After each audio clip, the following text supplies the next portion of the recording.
takes let's go down. Spade dropped onto the ground. Jabat goes down as well for X-Men. X-Men not looking great at all. Teams will be squished in together. Who will take this fight and who will take this booyah? It's going to be Almighty on our screen. They're putting up the kill. Shira is down, but Batman, he's running into the center with Black Smasher. He's tumbling through everyone. Can Almighty do this? He's the last man alive. Almighty turns around, and I think they've done it.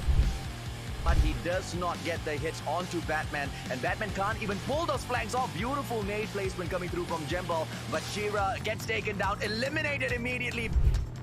Gives me so much of confidence in this team of Enigmax. V2, beautiful nade now being tossed up front. And you know, you did talk about V2 a little bit earlier on in this competition.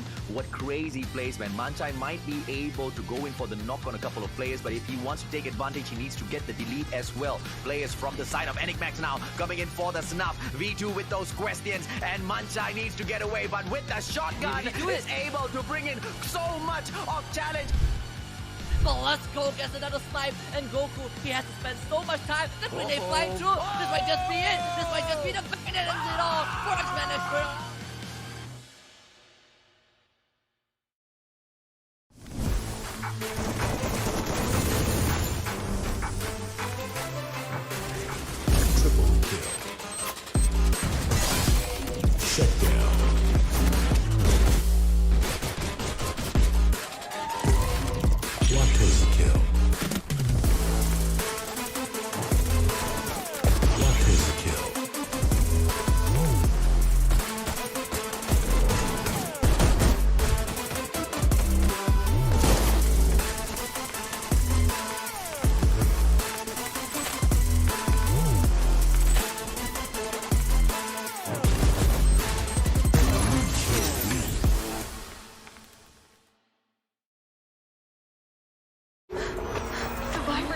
Saya perlukan sokongan.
Takes let's go down. Spade dropped onto the ground. Jabat goes down as well for X-Men. X-Men not looking great at all.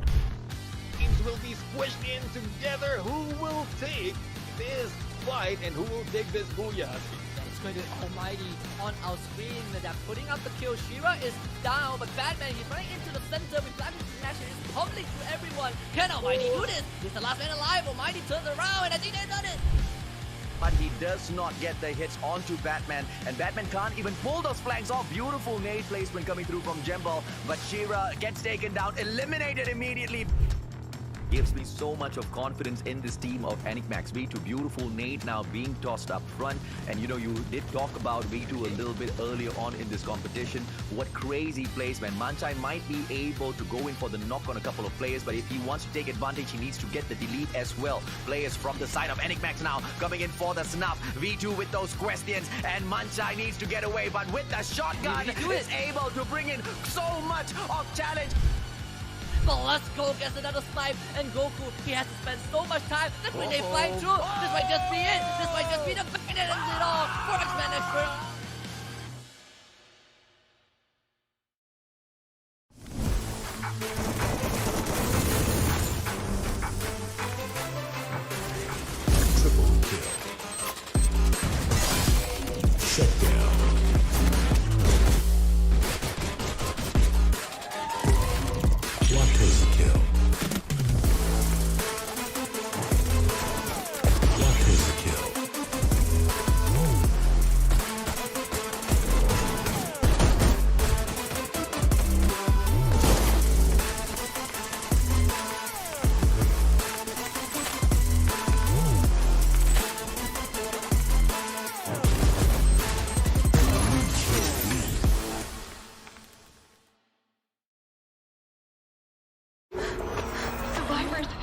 perlukan sokongan.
Takes let's go down. Spade dropped onto the ground. Jabat goes down as well for X-Men. X-Men not looking great at all.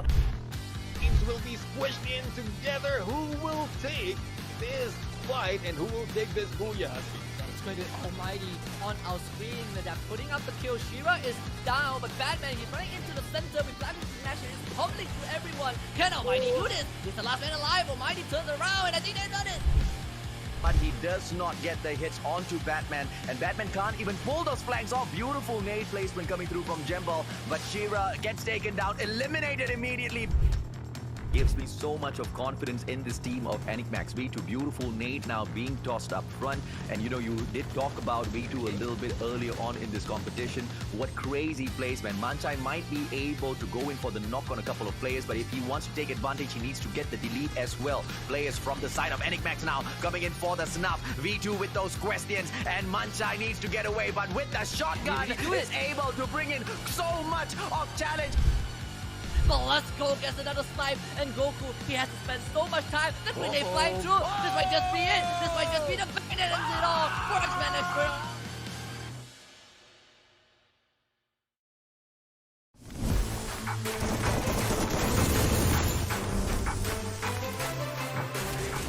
Triple kill. Shut down.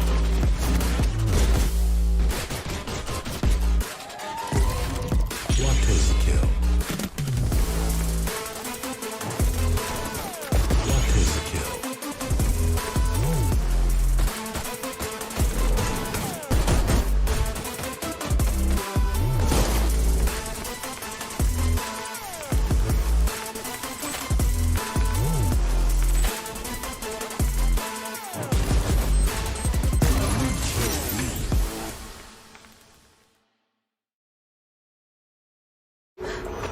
Survivors, saya perlukan sokongan.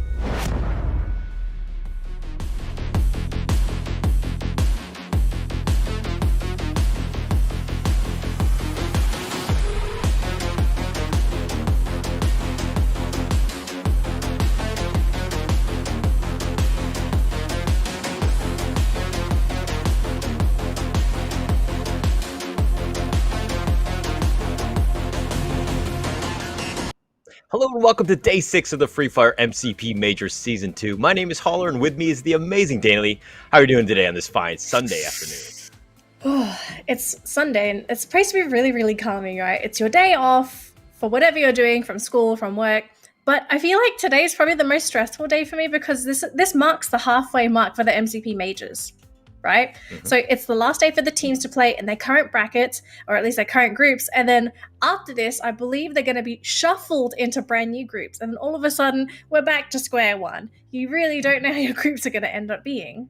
Yeah, and I'm hoping that they change it up so that you have a widespread of good teams throughout. I think we've seen that Group A, we talked about them being somewhat the weaker team, which has kind of gone on to form in terms of the first 3 weeks that we've seen so far. Group B is kind of like the middle one. Group C has been your group of death. This is a group that has the monster teams. They've been doing quite well, although they don't have the first place team of Supreme Assault Forces. I mean, it's probably a good thing, right? Because it would be I would hate to be in a group with SAF to begin with, because you're probably thinking, okay, well, that's where most of the points are going to be funneled. So where's mine? Like, where's my scraps?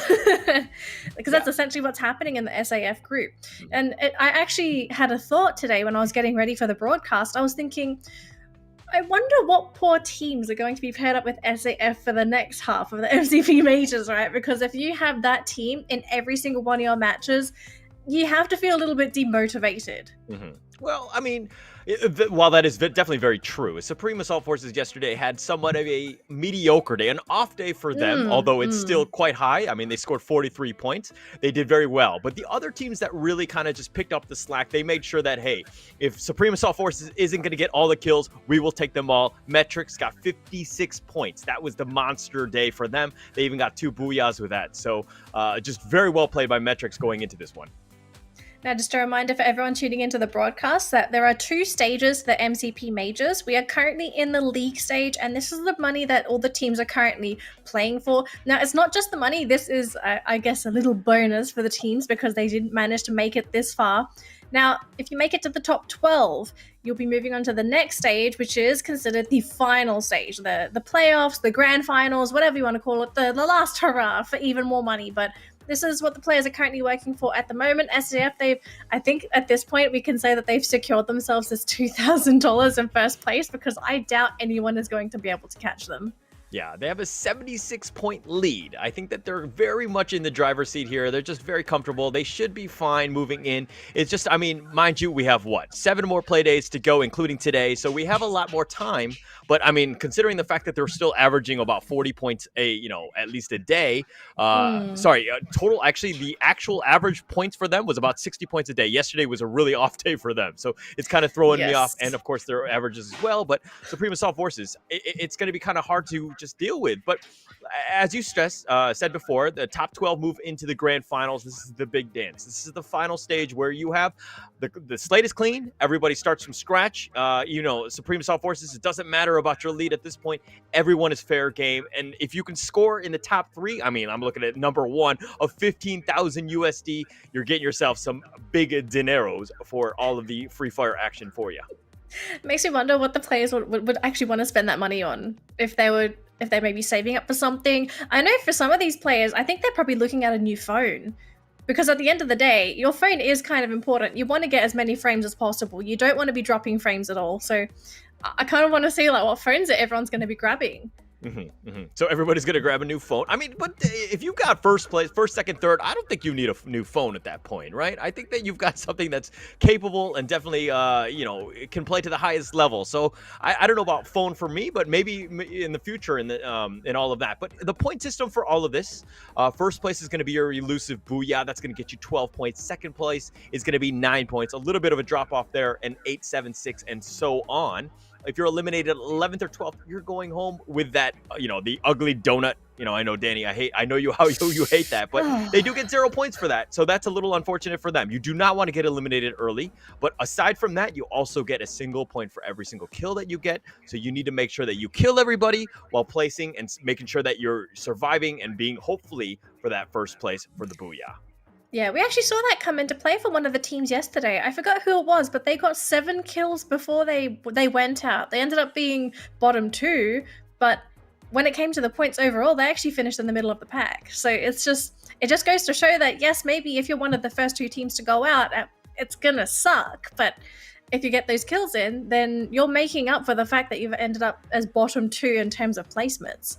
And I look at places as kind of like a luck factor, right? Sometimes the circle's not Yes. great for you. Sometimes you get eliminated, you get third-partied or whatever it is. But at the end of the day, if you're able to get those kills, that's going to be the most consistent way of getting yourself those points that you need. Now, for today's league stage, we have day 6, of course. This is going to be Kalahari and Purgatory. We're going to be alternating between the two. A little bit of different in terms of not having Bermuda in the map rotation. But your thoughts on Kalahari and Purgatory here?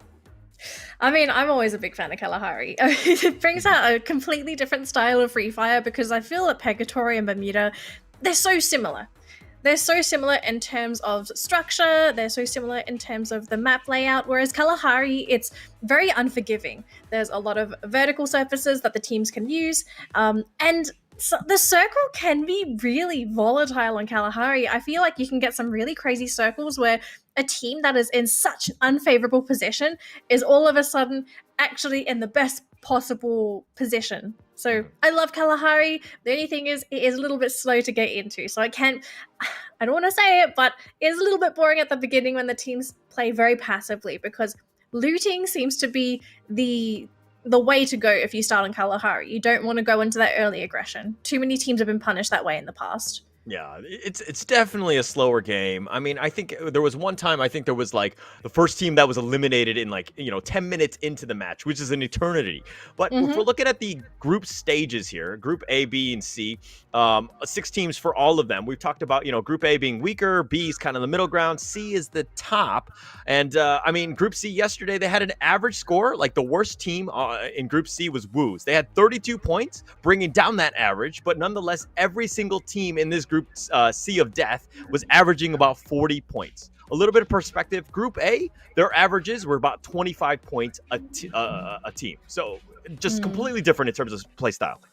Yeah. Well, I mean, we also have to consider that the biggest winner for Group A was Enigmax, right? They were basically taking all these points away from the other teams, so it did lift up their score. I do believe if we remove Enigmax, the score would actually go down a considerable amount because I think outside of Enigmax, no one else really did that well for Group A. I mean, Tactical Intex was okay. Yeah. I mean, they got their first booyah of the league, right? We got to give them, we got to put a little respect on their name. Getting that booyah is not easy to do. Tactical Intex was relatively quiet throughout. But I mean, they've been scoring consistently well. They've been on the rise. They've scored 33 points first day, 16, 32, 40, and 46. You have a little bit of an upward trajectory, which is where you want to be. Tactical Index, definitely a team to watch from Group A. The second one that really stuck out to me was Do Easy. They had 39 points. Right, that was second place in terms of the group. Do Easy, they have not had a good run in this league so far, and they've really stepped up.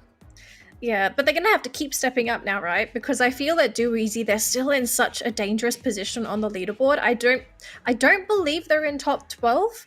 They're very close, but they haven't guaranteed it, and that's the most important thing. If they can guarantee that top 12, then they might be able to rest easy a little bit, but it's just the race down there. It's so close. Yeah, it's very close. I mean, Do Easy to, they're actually 13th place right now. They're on the heels of Bloody Head. They're about 14 points away.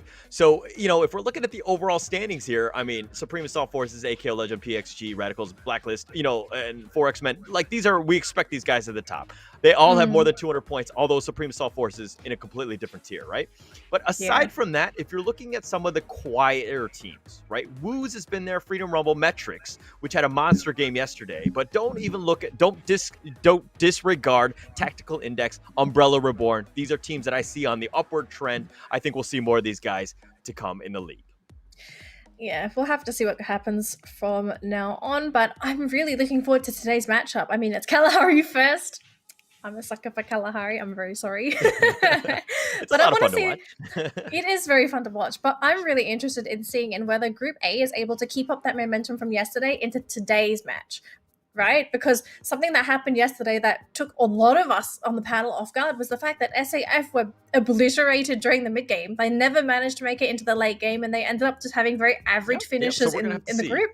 Yeah, so we'll have to see. Is it going to be a bit of a bomber day again for SAF, or are they going to pick it up and learn from those things that happened yesterday? Because we had this interview with them earlier in the week, and they said that they focus on themselves and they're trying to fix their own issues. So maybe they're going to be able to patch them up. We don't know.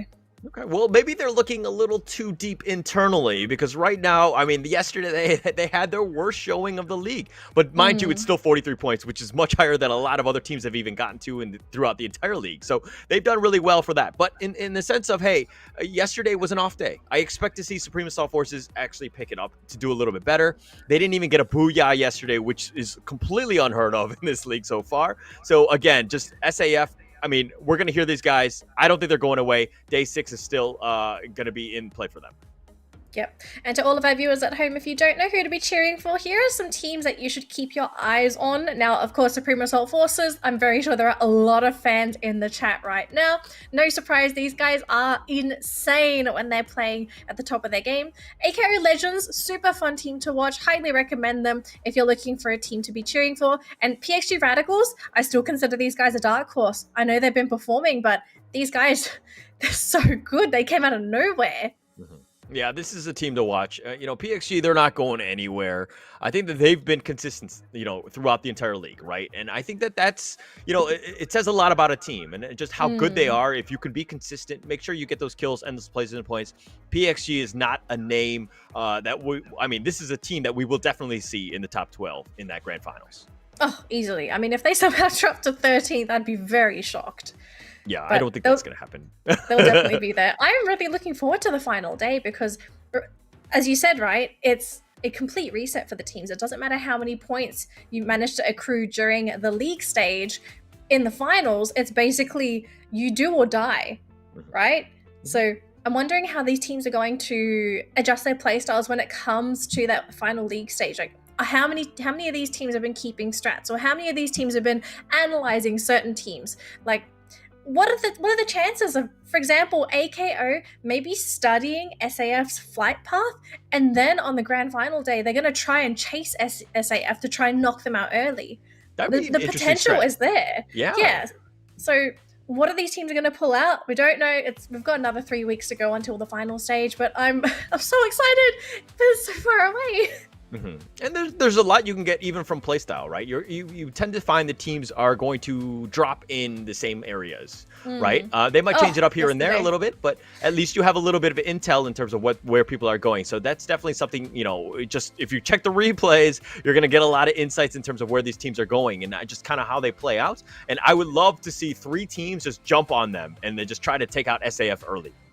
Or maybe give SAF all the kills. We don't know. Because SAF is pretty damn good at fighting as well.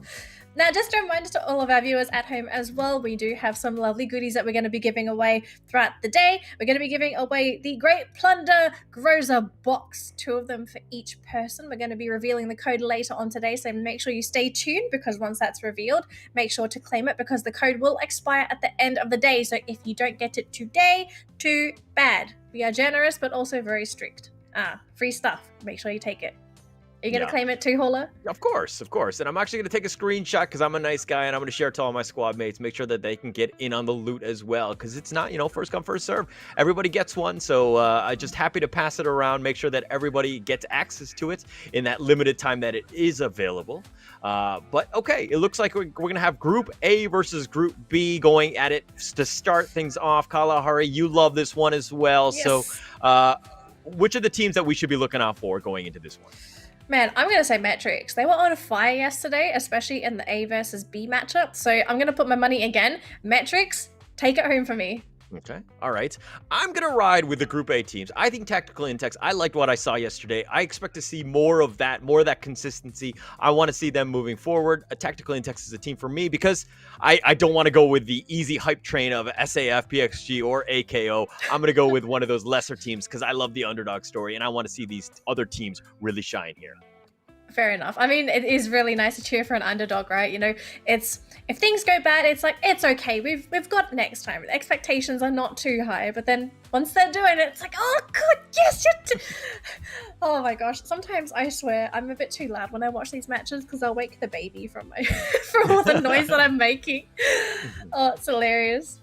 Right. Anyways, so for Kalahari, I believe the lobby is almost set up. We're going to throw it to the castle in just a second, but do we feel it's going to follow that normal trend of just being a super slow start? Or do we feel that these teams are starting to pull out some of these strats? Because yesterday we saw a lot of teams just dropping on top of each other. It was quite marvelous when we saw 3 teams dropping on top of each other yesterday. So do you think it's a possibility today on Kalahari again?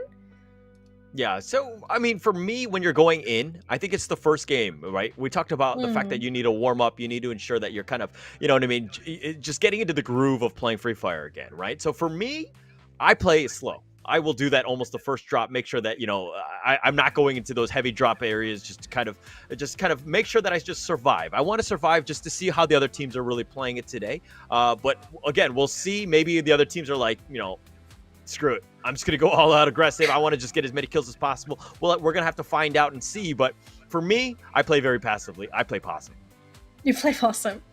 All right. So I'm guessing for you, it's more of a game 2 thing. Yes. Right? So it's like after you're warmed up from game 1, then game 2, you have the fire in your bones, then you might try and pull it off. Definitely. And I don't know. I mean, how would you play it? Well, like, what is your style? I feel like sometimes you just have to switch it up. You have to change things because people fall into, once you feel comfortable, I feel like that holds you back. So at times you just have to say, okay guys, screw it, we got to YOLO. We got to try something different, because you can surprise people with that different kind of play style. Because most of the time on Kalahari, you're not expecting people to rush you. You're expecting it to be just a nice, quiet day. The birds are chirping, the sun is shining, and your team is just casually looting. You don't really get that action until the 3rd or 4th circle. So maybe you can surprise somebody with this.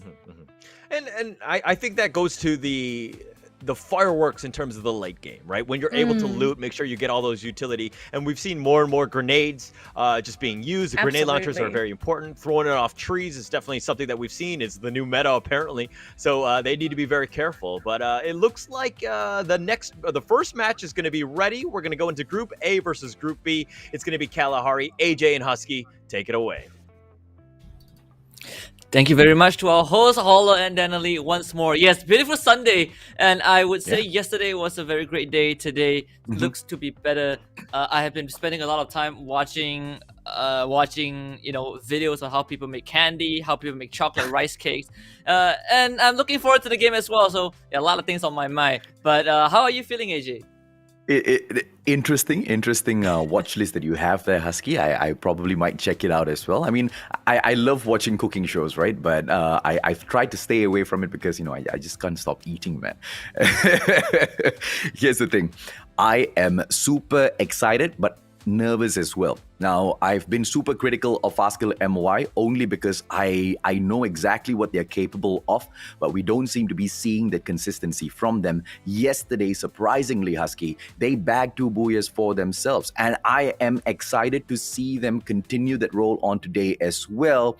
If they don't, I'm going to be a sad, sad boy, my friend. Yes, so far they have been showing a lot of promises, you know, in 6th place, 2 more points until they joined the 200-point club. I know I think Do Easy, a team that has been on the watch list for a while, they have not made it to the top 12 just yet, but they are not that far away, just 14 points behind Bloody Hit. They can easily make up for it. I would dare say that judging by the performance yesterday itself, I feel like Do Easy probably has a better chance than Bloody Hit to make it in the top 12 by the end of this Sunday. But we'll see what happens. It's Kalahari after all. And when it comes to Kalahari, my eyes are always on the team that knows how to play the high ground. And I think the teams, Wheels and Blacklist International, they're not playing in the lobby just yet. So this is a good chance for all the other teams to really show us what they're all about, especially Bloody Hit. They love Kalahari, but the love has not been translated into, you know, too amazing of a performance. Yeah, absolutely, man. And similar situation for Fastkill MY as well. They're not going to be playing in this matchup. So, you know, they get to just warm up by watching the mistakes of others. For example, Argon MY as well as Eric Max, both heading into Old Hampton. They clearly can see each other. But once again, perhaps ego is going to get in the way here. They're going to be fighting for those loots. I can see Eric Max pulling away from this battle just a little bit. And that is the best decision they can pull in here for themselves. Umbrella, on the other hand, they get into a fight as well. Zet, one squad, 0 to hero. Time Turner popped out so fast by iPans, and he will not be able to absorb any one of those other shots. The vantage point here by Umbrella Reborn, are they going to be able to take this early engagement and pick up those 4 points? This is one of those underdog squads that have been so consistent. They haven't been doing great in terms of picking up the top 3 spots, but consistency is key, and they seem to be getting into their stride, Husky. Yeah, just ever so slightly, right? As Levitz, he's gonna down Era and iPads. We found out once more, and it seems like whatever you said about Zep early on might just come true. They just got that 4 points. Umbrella Reborn did not stand a chance. And it feels like, this has been a trend from week number 1, where Group A, it feels like they just hate each other. They always drop at the same spot on Kalahari. Especially Enigmax and Argon and Y. For some reason, these guys share all the same drop spot. And it gets me wondering, right? Was there a point where these guys just look at the previous game and think to themselves, maybe we should make some changes? So far, not much. Yeah, I think they are watching those previous games, and they're doing this intentionally, right? Because they feel like maybe this is a fight that they can take on. But, we've seen those situations pan out in the past, Husky. Early engagements always fall into a 50-50. I mean, the gods of RNG, they have to be on your side. The loot needs to be absolutely solid. You go in there and you get the sort of guns that you cannot take some of these engagements. It's probably going to be game over for you right now. Enigmax moving away from AKO might come across do easy. Very beautiful setup by Z Squad earlier on. We didn't really talk about that backstab, but that was one of the most perfect plays that I have seen in quite a while for Free Fire, Husky. Yeah, I think for Umbrella Reborn, they definitely did not know that Z Squad snuck one guy into their ranks. It doesn't help where you just drop, you did not have any utilities, and you get knocked down, right? Because you would just be brought back up with a slit of health. AKO, though, they are, kind of challenging Enigmax. In fact, I feel like Enigmax, they're pretty spread out. It gets a lot of ground covered, and sometimes this is what you want to see on Kalahari. But AKO, they have a compound to work with. I don't think they're too worried. Though we are seeing them being really aggressive with those shots.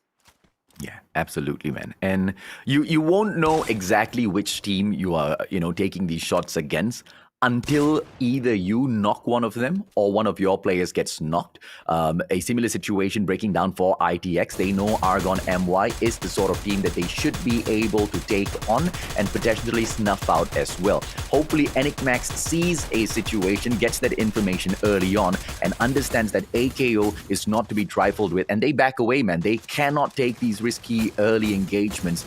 They are literally at the bottom of the board. Pedro getting taken down by Zapnu. ITX putting up a great fight in here, and Argon MY, they need to figure out exactly what they can do. Oh, straight in to the Time Turner, and they snuff Pedro out of the equation. And now Argon MY, they are all around. They should be able to pull this flank, and shot gets dropped. The Time Turner is not going to be popped out, but the glue wall will be able to provide him a little bit of cover. Argon MY now running with the tails between their legs, and they pay a heavy price. Once you know it is a squad that is more supreme than you in terms of mechanical capabilities, Husky, the best decision at that point would be to run. Argon MY, they kind of brought that up onto themselves.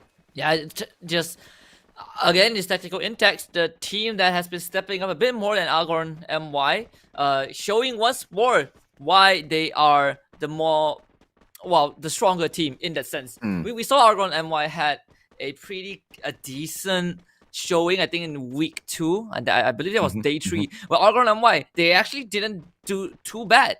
They had decent runs that day, and we all thought that, okay, maybe Argon MY finally found the stride, but apparently it was just for that one day, and afterwards they kept sharing drop spot, they kept losing early fights. You look at most of their points, Argon MY, almost 50% of the points that they have comes from the placements alone. 65 placement points and only 37 kill points. So it really says a lot about Argon. 58 placement points and 46 kill points. But either way, it really says a lot about this team, where they either end up not winning anything, or they end up winning the first fight, or they just end up losing 3 guys and having to play for placements. It feels like a coin flip for Oregon MY. Yeah, this is a great compound to hold for Bloody Heads. Let's see if or not they can turn things around against Freedom Rumble, who will be able to come in and ask some questions. Monte, getting that high ground for himself, should be able to be the spotter for the squad of Bloody Heads. He pulls out the time turner a little bit early, which means Freedom Rumble has already spotted his location. Now, this is not the kind of space that you want to be holding on to, especially if your opponents are capable of making that aggressive push and dropping in a couple of nades right on your heads. Now, Freedom Rumble, they have got a vehicle on them, so getting away from this situation shouldn't be all that too much of an issue. Mauta gets knocked down, and unfortunate for him, he should have found that cover a little bit earlier, Husky. Yeah, he did make the good call to, to find another spot, but it was just unfortunate that he eventually got knocked on the way to his new shelter. I believe they should be able to bring him back up. Oh, nice. Yeah, there we go. So he's back up. He's gonna be healed up. Bloody Head, they love command posts a lot. They always try to make their stand here. I remember last week we did see this one match where they kind of gave away command posts and it resulted in them getting knocked out. And I think they've kind of at least worked on that, right? We haven't seen Freedom Rumble pushed in, so Bloody Head, they don't feel too pressured. And I hope it stays this way. Judging by how the circle is, Freedom Rumble will have to face off Bloody Head, which means that Bloody Head just has to hold this compound and make the best out of it. Yeah, absolutely, man. And now if Freedom Rumble goes in for the flank from the right-hand side, they might just run into Do Easy. Now we'll switch on our attention to Cannot Brain as well as PXG. Insanity right below Guns, but he's not going to go in here for those aggressive pushes. Arens backs away, and it looks like PXG might come in and ask a couple of tough questions. Beautiful nade dropped in by Tanamo. Taken down one. Beautiful as he goes in for the delete as well. XBR, Cannot Brain. They cannot brain exactly how PXG moved in so quick into their compound and snuffed them out back into the lobby. And as for PXG, what very pretty 4 points they get through those kills. Yeah, I know this would not make much of a difference, but I was wondering what was Guns doing. He just ran into 2 guys of PXG. I mean, very ambitious, but clearly it did not pay off in that scenario. So 3 teams are already out.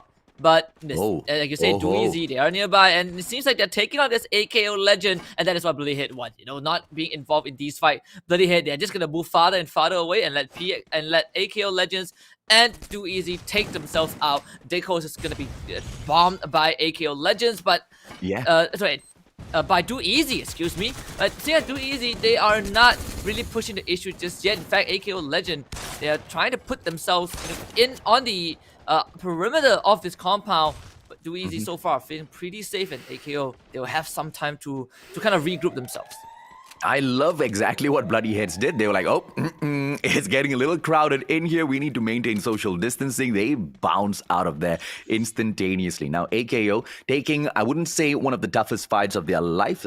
Do Easy found that stride within the MCP Major Season 2 just yet. And they back away. That's exactly what we love seeing, Husky. No early engagements. It looks a little bit too much to handle. Back away out of there and try to take a better fight in that final circle. Now SAF taking those shots up against Zeth. Zeth already has got 4 points in the bag, but going up against SAF, and they don't really have much of a compound here. They have to expand each and every single one of those glue walls.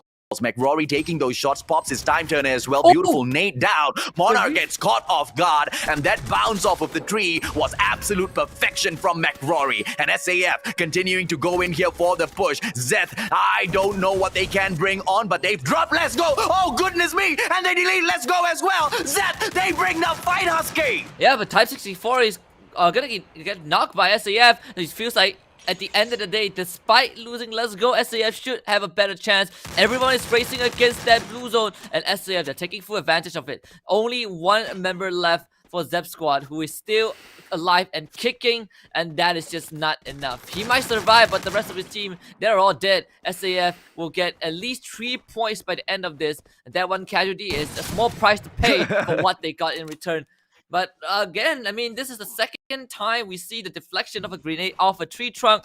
These teams are getting really creative, and this just makes me more excited, right? There's so many things you can do with Free Fire. I doubt anyone thought of that until yesterday. SAF, they showed us that it is workable if you just try. But too easy. It seems like Destiny, is a very funny mistress because somehow they are back in the same spot again, having to take on AKO Legends eventually with Bloody Head right beside them.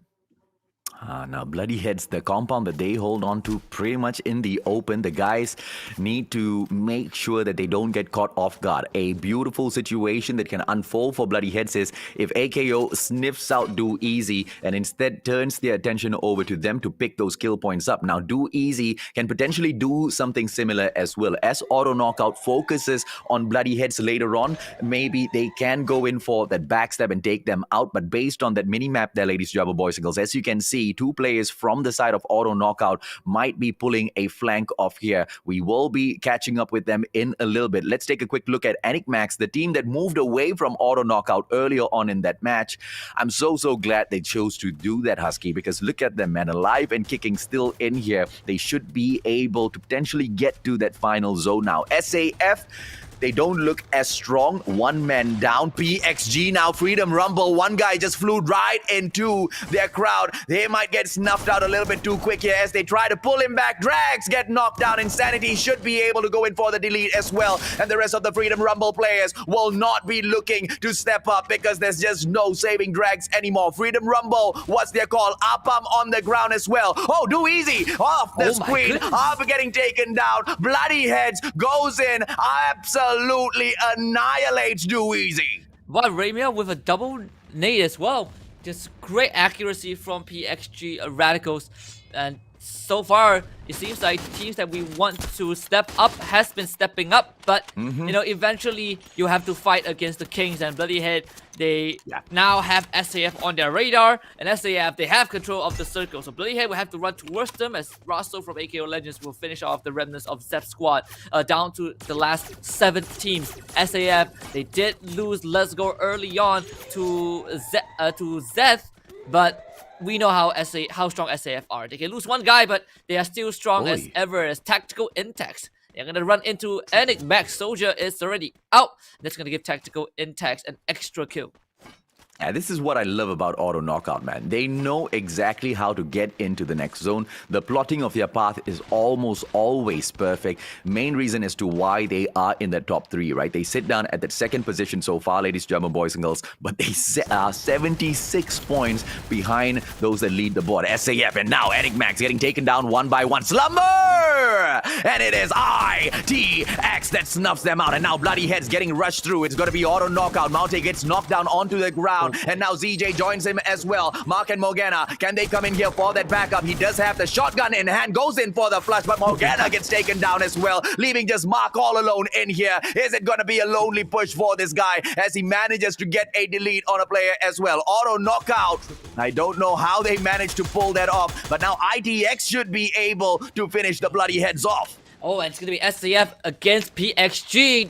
One of the most anticipated showdown is David versus Goliath happening right here in ITX. They know about this, and we know one thing about ITX. They are very patient. They wait for this third party, and they found McCrory. ITX finally pops that hit in, and this might be the best timing because they're helping up PXG. Nate coming through. It's not gonna connect onto anyone just yet. ITX slowly inching forward. They know where Damon is. Damon, his back is turned, and Zipman will immediately take advantage of that, taking out SAF. PXG now feeling threatened. The nades are coming through. The glue was being propped out as Trick's gonna take out Barbara. Oh, PXG, they're getting swarmed, they're getting overwhelmed, and it's all ITX. They're doing it with just 3 guys. Zimno finally goes down as Ramiao puts a stop to what Tactical Intex wants to do, and that's gonna put PXG in that final showdown with 11 kills, but they still have Bloody Head to go through, and as I say that, Barbara will finish the job. PXG Radicals with the first booyah of the day. I love Bloody Head stepping it up, but of course PXG, it's been a while and they obviously are climbing up the leaderboards, ladies and gentlemen, boys and girls. Just with this performance alone, they should be more than good enough to take over that number 1 spot. But Auto Knockout in their own right, they did quite well as well. Most Dope, Bohemia, Nanamo, as well as Gang, they picked the booyah up for themselves and they start this day absolutely well, Aski. And just what a performance from almost all of the teams that are on our spotlight, right? We had PXG Radicals with AKO, of course, SAF. We talked a bit about, I believe, Tactical Intax. They also showed up huge with how they played. Sure, they didn't get a booyah, they got knocked out in third place, but they got a lot of kills along the way. And I'm pretty sure our hosts will be delighted with this first game. Let's bring them back, Daniely and Holler, see what they have to say about our very first game in a bit. in a bit. There you go. Welcome back, guys. Thank you. Wow. That's it. No. I mean, I called it, right? Tactical Intex was on the hype. I mean, they were on the upward trajectory. Yeah. They went in, right? ZPNU with 5 kills, Seok with 4 himself. And even when there was 3 teams left and there was that mad dash in the middle, they were like, we don't care. We're just going in. I don't care what place I am. I'm just going to go for as many kills as possible. And yes, they got eliminated third, but man, I love their aggression. This is this is a fun team to watch. Yeah, absolutely, man. Bloody heads, Danny. They didn't get the booyah, but they managed to get into that final zone. They're finally stepping it up. But not as great as Fast Kill, but the inconsistency still is there, isn't it? I mean, the inconsistency is still there, but I do feel that Bloody Heads, they are slowly improving over the course of the weeks, right? And you have to show improvement at some point, and I'm a bit worried that it might be a bit too late. But if they can really pick it up, maybe they can try and grab some monster points towards the end of the season, then we could maybe see them rocket back up. We kind of saw that last season, so it's a possibility. But I am actually really, really impressed with the pathing that Bloody Heads takes now. They're very cautious. They don't go into... I think this was something that they fell into at the beginning of the season. They often thought that they had to skirmish teams early. Whereas they didn't. They could back out, but they had to be a little bit careful with how they decided to back out. They made those mistakes. They analyzed it well, and I feel that the team is really developing into a top contender. I feel like Bloody Heads, they're going to be a team that you're going to have to watch out for the season, because they could nab that 12th spot. There's a possibility. Absolutely. And speaking of backing away from battles, Husky, I think that was one of the very first times we actually saw Enigmax making one of the best decisions out there on the battlefield, right? To not get involved in a gunfight with auto knockout. In fact, not just Enigmax, a lot of teams are making very rational decisions, right? Instead of taking their foes head on, we saw Bloody Head backed off from command post.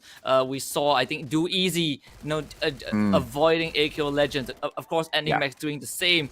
They all had to eventually meet towards the end, but it's better than just taking a fight without being fully prepared. Right? I'm loving what these teams are doing. I hope to see more of that, and I think that's why Do Easy eventually going out in kind of the middle pack. But I feel like based on all the decision making, Do Easy will have a way better chance in the long run.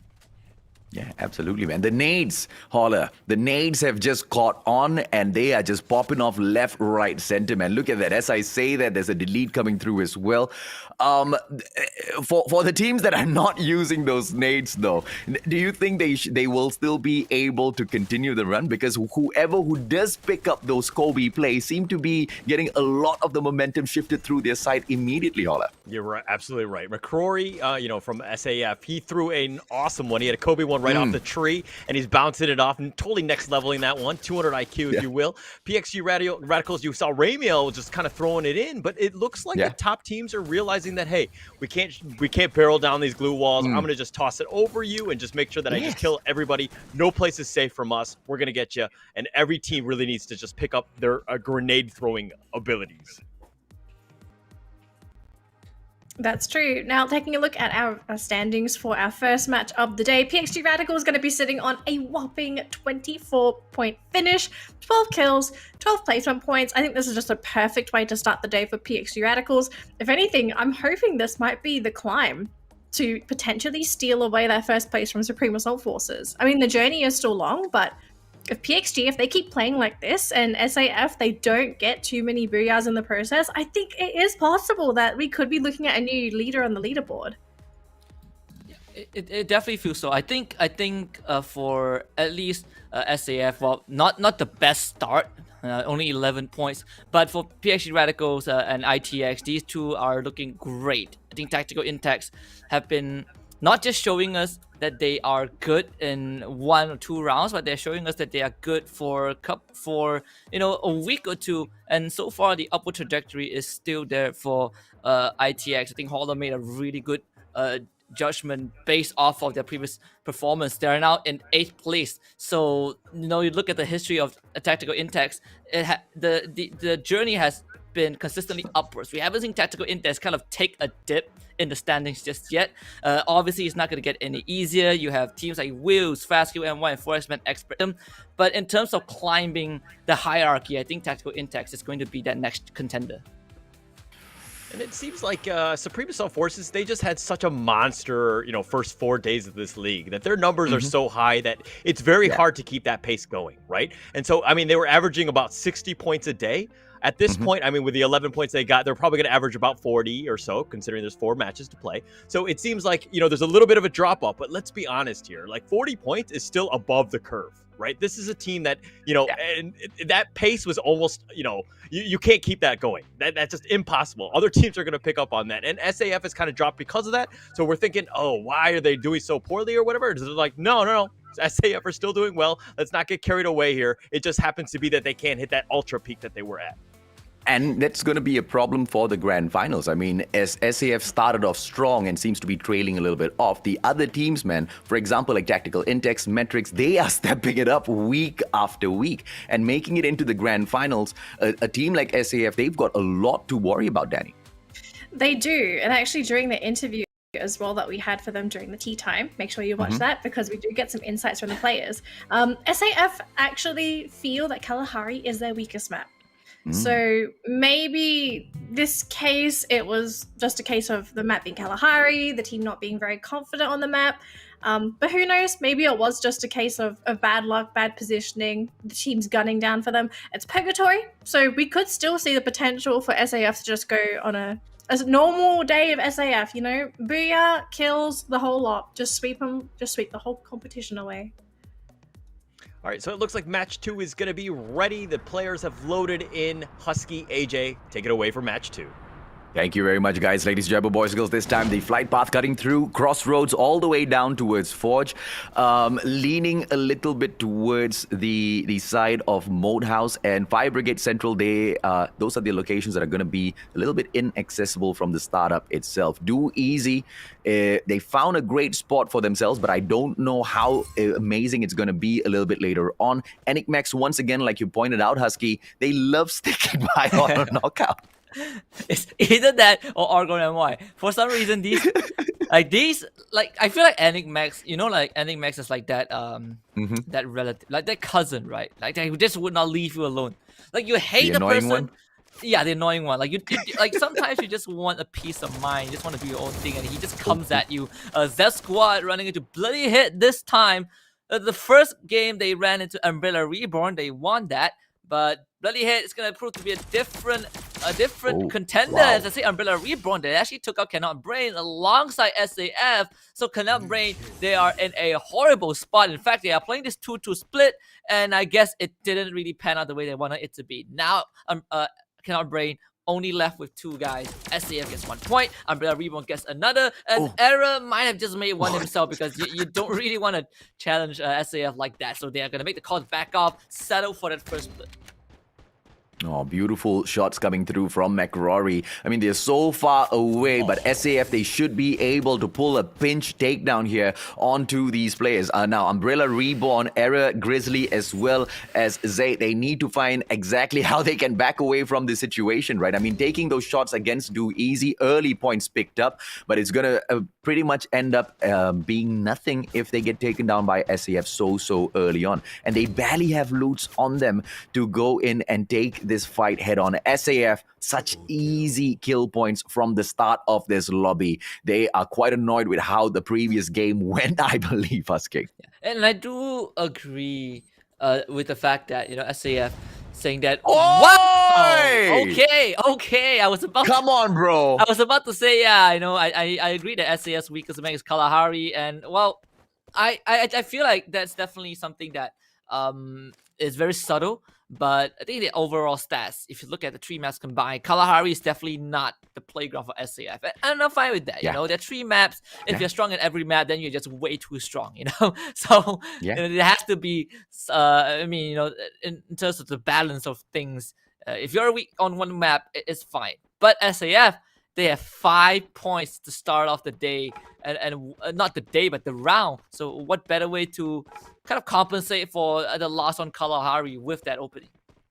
Yeah, absolutely, man. What an opener, right? That was one of the nades of perfection dropping in by McRory. Do Easy backing away from this compound. They need to get away as far as possible as Freedom Rumble makes their approach. Do Easy, this is one of those squads that are struggling to find their pace to get into the top 12. It's a little tough because Bloody Heads, every single time Do Easy makes a play for themselves, you can see Bloody Heads doing slightly better, Husky. And even in the earlier round, the placement points that Bloody Heads bagged for themselves, Do Easy is not going to be too happy about that at all. And now they have got this compound, but a very huge problem with themselves as well. Freedom Rumble will come knocking shortly. Yeah, and if you are Bloody Head, you want to extend the lead between 12th and 13th place to make sure that you are the gatekeeper of the 12th place and no one can break through. So you guarantee yourself to qualify for the grand finals, and you also guarantee that no one can catch up. And I think that is going to be the difference maker between Bloody Head staying in top 12 and Bloody Head dropping out of top 12. And so far, based off of game number 1, Do Easy's job of qualifying to the grand finals just got a lot harder because of how good Bloody Head was to start off the Sunday. Yeah, absolutely. I mean, when they started off the day, I believe Do Easy had about 14 to 15 points to catch up, and now they're about 26 points. And Bloody Heads this needs to focus on extending this lead and making sure the rest of those players below them do not catch up, right? And the only way you can guarantee yourself a situation like that is if you don't focus on how they play it, but just focus on your survivability getting into that final zone. Those placement points definitely going to do them a lot of favors. A couple of kills in that final zone is most definitely going to be putting a few sandbag points into their pocket as well. Now Vegeta getting shot at by Bayet Shah on the ground. Freedom Rumble off with the opener, and they should be finding the delete onto Shah ever so close now because they are coming in with that aggressive approach. Ifan gets dropped as well. Jambal as well as Bayet's. Bayet's popping out the glue wall for himself. I'm not so sure why he wants to block off all of the entries in here, but as he tries to run away, he uses more of those glue walls. I don't know his ideation here, Husky. I feel like that's just very unlucky, right? Got caught by Cannot Brain. I mean, Cannot Brain, they are so far apart. You have Arin on once in a war zone. Yeah, he's gonna get a bite and he will get out of this. I mean, good for him. You know, he was able to get a kill. And he was also able to mess up Do Easy. And I think Do Easy is definitely the biggest loser in that scenario.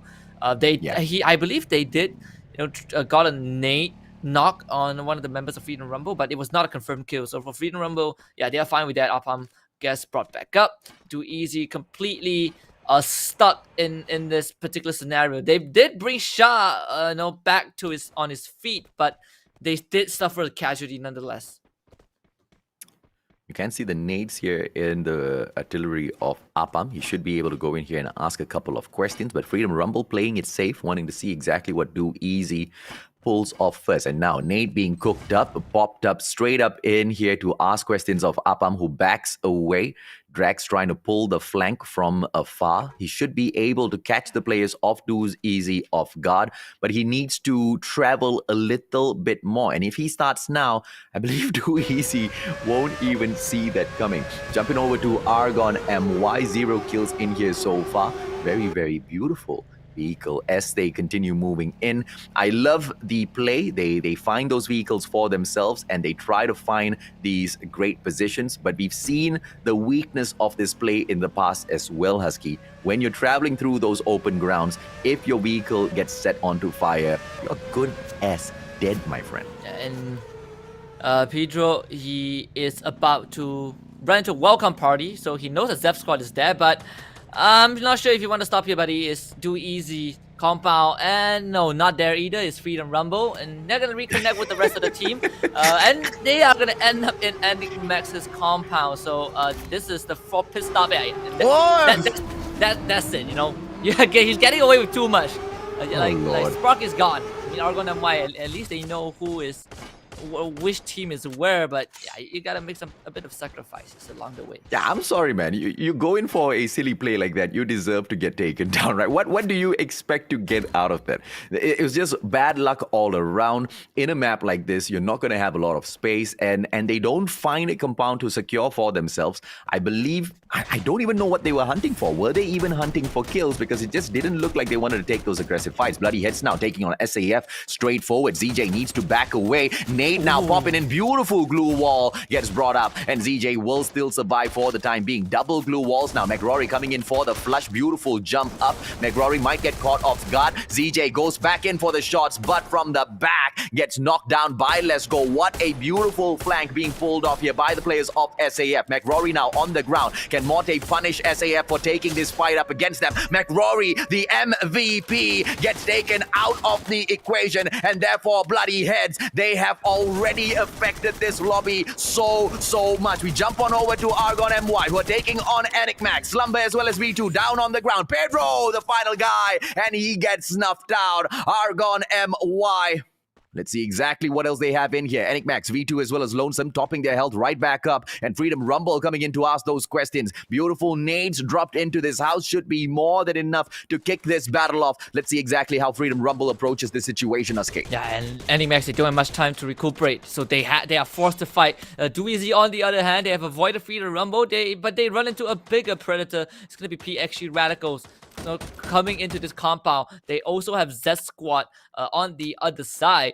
So this is going to be a 3-way fight. PXG Radicals kind of having both ends covered, playing a 3-1 split. But for Dooeasy, they have not had much room to work with. If you look at the utilities on Baez, he only has one glue wall, and I think it's almost the same for the rest of his team. So Dooeasy, they are in for a very tough fight. Let's see exactly what they can pull off in here, because PXG, I don't know if this was intentional, because they have a one-man flank here, and if they're just going up against one squad, that's the perfect situation to put yourselves in. But if you're going up against two different teams, Tanamo is going to be in a lot of trouble. And it looks like Shah has managed to catch wind of him. Enigmax taking this fight up. Freedom Rumble finally comes in for the snuff. Slumber as well as Lonesome down on the ground. V2 down and out as well. Soldier, the only thing this guy can do is run, but he runs straight towards Freedom Rumble. Is he going to be able to pop the nade? No, the guy doesn't pop the nade. Oh, Lord. He wants to play placement points, and I wish him all the best. He was actually thinking about it. I like that idea. Yeah. He was actually thinking about it. Yeah, but I understand the idea, right? If he threw that nade and didn't kill anyone, he's gonna get hunted down. So I might as well just run away and play for the placement points. It is too early to get eliminated. Still 10 teams left. You don't want to close the round with 0 placement points. Dooeasy, while still alive throughout all of that, as Enigmax, we saw Soldier, he is gonna run away, but he might just run into Dooeasy, and I'm not sure if that is the path that he wants to take. Now let's see exactly what...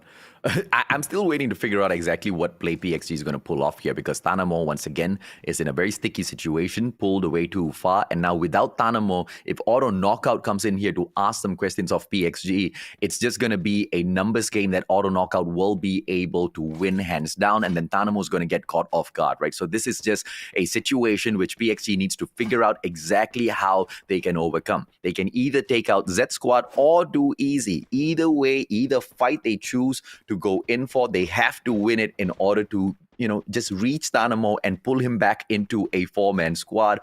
Being split up on the field like this, it's not going to do them any favors whatsoever. But the saving grace here is Husky. Everybody is in a stalemate position, and they do not want to move out of their compound. They don't have to. The zone hasn't forced them out just yet.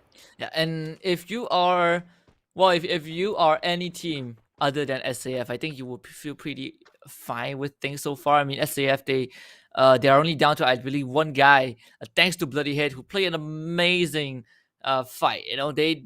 I believe Morgana was the first one to get knocked, and he didn't even know where Forbis was when he got taken out. But the rest of Bloody Head really stepped up the game, and because of that, SAF, they're not able to play this very oppressive gameplay, and that's going to give room to all these other teams. Look at Forbius was the only guy who was not spotted by Bloody Hit, and he's not the only survivor. So SAF, we can be sure that for the second round, they're not going to have those explosive rounds. But if they can get, again, more than 10 points per round, I think they're happy with it. You know, just go for the average results. Because, you know, each and every single point that you pick, SAF is not playing for that number one spot, man. They're just playing to make sure PXG does not catch up ever so easily, right? Auto knockout, similar situation as well. Both of these teams are 71 and 75 points away. And with each and every single round that SAF does not do great in, it is their opportunity. We've talked about this before.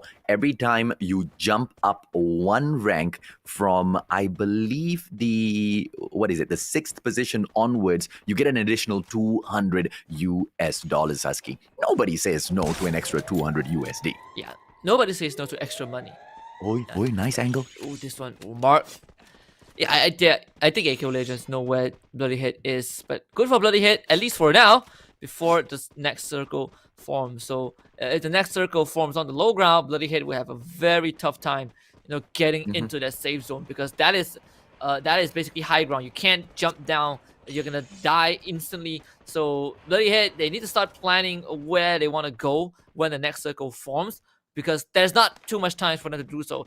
Cannot Brain, they're about to run into Do Easy as Freedom Rumble. They are listening to all of this commotion, and they see it. It's going to be RN getting off of his bike. Do Easy. In fact, Do Easy, they are backing off. They don't want to take this stance that is too aggressive. So RN will have time to recuperate. He has those nades. He's looking for a couple of knocks. That nade's gonna bounce off. Tags Jembo. RN not sure if he knows that now he does. Drop the time turner, but Baye just runs straight into that time turner and kill him inside his dome. That's gonna leave one all alone out in the open, and there's not much space for him to work with. SAF in the meantime dies to the blue zone. 10th place finish for the top team. And that's exactly what PXG as well as AKO1 XPR Cannot Brain now eliminated by PXG, the squad that is aiming for the number one spot, and it is not too far away from them at all. Danley has already mentioned we are reaching the halfway point of our group stages, which means catching up. And if they can maintain this particular momentum and try and hope and pray that SAF continues on their trajectory of that downward momentum, picking up that number one spot becomes available yet again. SAF, they distinguished themselves. They pulled away from all of the other teams. They had about, a 100 point lead at one point, but it is slowly getting chopped down. And now with the approaches in by PXG, nade after nade, they should be able to secure this house as well as this compound. ITX right in front of them before they can move on into the safe zone. But they have to go in here. Chop Chop is the name of the game, because that zone is slowly approaching from the back. Zapnu, beautiful nade onto Apam, but that's just the opener for the side of ITX, Husky. Yeah, and ITX, we've seen them being really tactical, just like their name, as Jembao is going to eliminate the remnants of Enigmax. Max. ITX getting absolutely rushed, but they are going to take this fight head on. Trix and Shooks, they are both down, courtesy of Freedom Rumble, but ITX, they should be able to get something in return. And in fact, with the help of Zap, Freedom Rumble, they're already out. ITX gets another chance at fighting. Trix and Shooks, they will both be brought back up, and they will have time to regen their health. The circle, not in their favor though. AKO is the only team inside the safe zone, so every other team will have to fight for survival. That squad is going to be next to go out as ITX continue this rush straight into Do Easy, and Do Easy, it seems like they're losing the fight. ITX, they're doing it well, and they're doing it right. ITX getting more kills on the board, and it's going to be at a tally of 5 so far. Auto knockout off screen. They were able to take down a couple of players from PXG with those nades, but no delete coming through just yet. Barba on the ground. Morgana with the grenade launcher knocks Nga onto the ground. Bloody Heads. Let's see exactly what they will have to bring into this match. They have been stepping it up little by little. I'm a huge fanboy of the Bloody Heads, and I think this might be their round. ITX, Trix as well as Shook, they can go in for the pickup onto Zapnu. Shot is back on his feet, but now they have to play the blue zone. They have to make sure they get get in there. But on the way in, PXG will be able to ask these tough questions. Look at Barba. He holds onto his own glue wall, and now he allows the players of ITX to step up front first. Dynamo, Insanity, they go in for the back and back takedown. Dynamo now gets knocked and then deleted by Tricks as well. ITX taking this tough fight against SAF, but they get eliminated because bloody heads get involved. Beautiful shot from the grenade launcher, and now Maute as well as ZJ taken decos. This is a 2-2-2. Let's see exactly who rises up to the top. Yeah, and bloody head, they're gonna lose ZJ thanks to Insanity, AKO on the low ground, PXG Radicals on the high ground. Insanity, he is not looking too fine. Thank goodness there's a boulder for him to hide behind. Barbara wants to provide that backup, but it's not going to work out, at least for now. AKO Legends so far looking pretty fine, but the circle's about to close in. Everyone will have to kind of bolt for the center. Mo's going to be the first one to make his move with the help of the glue wall, and that's where AKO Decos will try to hold him back. Bloody head, they might be the team to get knocked out next. Mo's going to take a nade in the face. Decos will actually take the kill, and now it's going to be a 2 vs 2. PXG Insanity, can they do it? Is this the second booyah of the day? AKO Legend tanking the blue zone. It's closing in. Insanity goes down. Decos still alive, and PXG Radicals will not make it. AKO Legends becomes the second team to get the booyah. Bro, Decos secured that victory by staying outside of the blue zone. You really need to know your free fire, ladies and gentlemen, boys and girls. You really need to know your blue zone. You really need to know the game to see exactly how much of damage that you can tank. And the perfection of this play coming in here from Auto Knockout is they send one player into the zone and they leave one player outside of the zone. And then the focus, the distraction enabled Decos to pick those kills up. What beautiful plays coming in here from Auto Knockout, and they reach up as well to that #1 spot away from SAF. PXG as well as AKO, they are on fire today, Husky. And SAF, man, this is 2 rounds that they have not aggressed and gotten those great points. They're running out of time here. Let's bring back Danny and Holland to see exactly what they think of that matchup. Man, AKO and PXG, they are bloodthirsty. They are bloodthirsty for that first place. I mean, we thought originally that SAF was untouchable, but clearly these two teams, they don't see it that way. It seems like they figured it out, right? They understand kind of how the strategy of SAF and what they've been trying to do. But let me give another shout out. I've been riding this tactical Intex train all day today, but you've seen just how much chaos they provide. Yes. They are always in the firefight. They're going balls to the wall, just going at anybody. It doesn't really matter, and they're willing to die for it. And they got, what, I think 7 kills at the end of the time, and you know, being placed for 3rd or 4th or whatever it was. But tactical Intex, just really aggressive team. You got to be careful of these guys. They're madmen. Yeah, absolutely, man. And I have to say, I did not expect them to be able to maintain this consistency, Holler. I mean, at the start of the competition, they were a little off point, but they week after week, slowly, Husky, they seem to be stepping it up. And how long can they continue this momentum, right? Because as we can see, teams like SAF, even with their supreme mechanical capability, they cannot keep it up. But what more for tactical Intex? But they seem to be proving otherwise, Husky. Yeah, and I think Bloody Head is also starting to pull ahead of the curve, right? At least when it comes down to the bottom bracket, I think Bloody Head is continuing to show us that they are improving. They are the one who caused SAF to go out in 10th place. Now, thanks to just, I believe it was ZJ who made the play, but no, overall it's just Bloody Head playing a great game on that map. In fact, I think going back to the topic of tactical Intex, they are doing what Freedom Rumble is already good at doing, but it felt like they added a bit of their own flair and they just do it a bit better than Freedom Rumble, which is why I feel like ITX, they might have just figured out the balance between just going ham and with no regards for your own life, but still able to do it properly without throwing your life away. Yeah. And then we're starting to see a lot of these teams really rising today. But then, AJ, I want to ask you, what happened with Umbrella Reborn? Because today just hasn't seemed to be their day, right? Not every day is Sunday, even if today is Sunday. That's all I can say, right? I mean, you get a day where you are on absolute fire, but sometimes it is just the gods of RNG on your side. Lady Luck wants to smile a little bit more at you. And we saw Umbrella Reborn using all of that string of luck to step it up, right? But unfortunately today, it seems like the gods are just not on their side, Danny. And you know, there's a very easy way easy for me to say. There's a fairly easy way to overcome the lack of luck. You need to bring your strategy in, and Umbrella Reborn just doesn't seem to be doing that.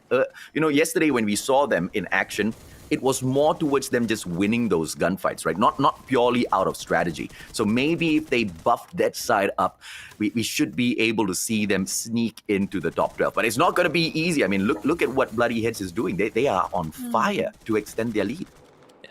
I'll tell you guys something. Now, at least this is slightly funny to me, but later on, if we look at the bottom 4 teams from 15 to 18, those are the 4 teams that always run into each other when they drop. So like the 4 teams, they just hate each other. So maybe that explains why it's a hit or miss for teams like Umbrella Reborn, because they just have rounds where they hot drop and they either win or they lose. So it really is starting to affect the team's capabilities of getting more points, right? Because you are just playing jackpot at this point. You either get a 777 or you just get 3 jokers and you get knocked out instantly. Yeah, but if we're looking at it, it's because Umbrella Reborn has a strategy where they just play very passively, right? They don't look for kills. And in terms of the league, they are the bottom 3 in terms of average kills per day.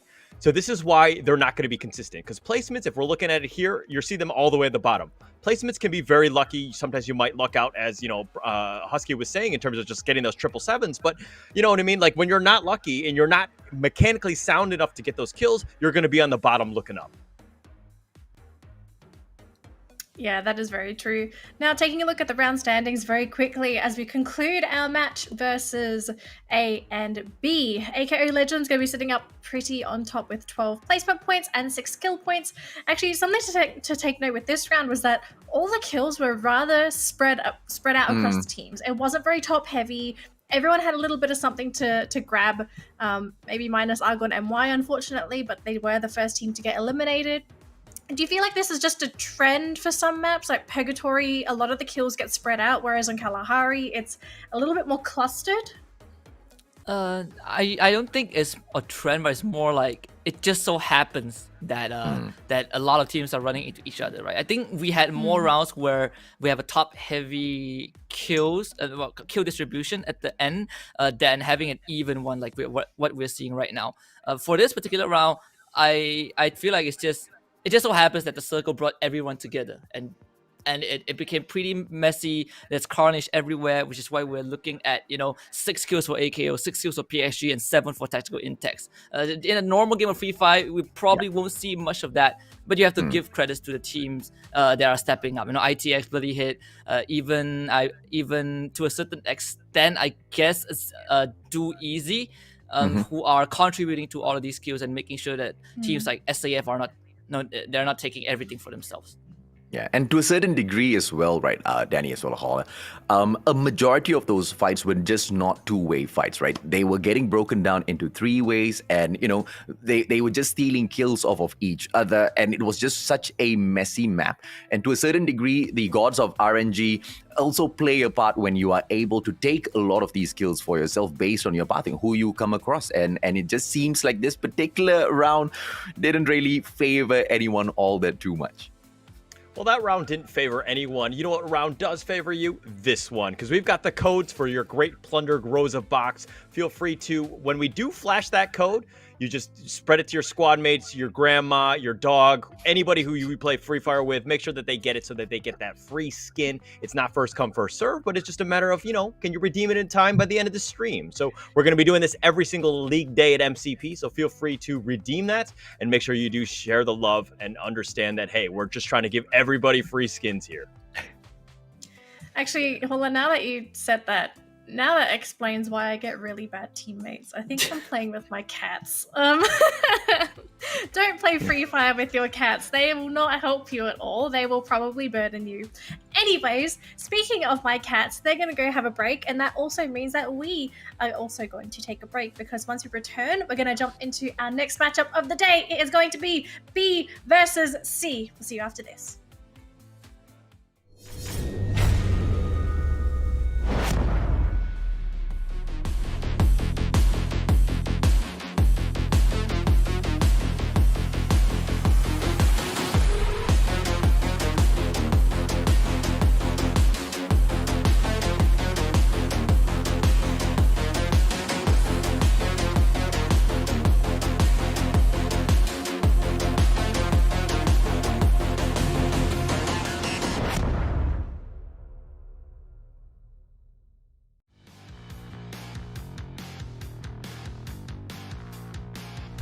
takes, let's go down. Spade dropped onto the ground. Jabat goes down as well for X-Men. X-Men not looking great at all. Teams will be squished in together. Who will take this fight and who will take this booyah? Thanks to Almighty on our screen. They're putting up the kill. Shira is down, but Batman, he's running into the center. With Black International is public to everyone. Can Almighty do this? He's the last man alive. Almighty turns around, and I think they've done it. But he does not get the hits onto Batman, and Batman can't even pull those flanks off. Beautiful nade placement coming through from Jembal, but Shira gets taken down, eliminated immediately. Gives me so much of confidence in this team of Enigmax. V2, beautiful nade now being tossed up front. And you know, you did talk about V2 a little bit earlier on in this competition. What crazy placement. Manchai might be able to go in for the knock on a couple of players, but if he wants to take advantage, he needs to get the delete as well. Players from the side of Enigmax now coming in for the snuff. V2 with those questions, and Manchai needs to get away, but with the shotgun, is able to bring in so much of challenge. But let's go gets another snipe, and Goku, he has to spend so much time. That's when they fly through. This might just be it. This might just be the back end of it all. For X-Men Expert.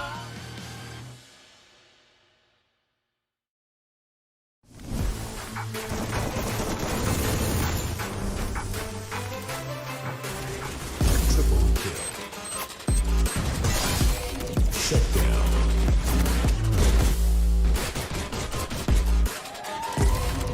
Quadruple kill. Quadruple kill.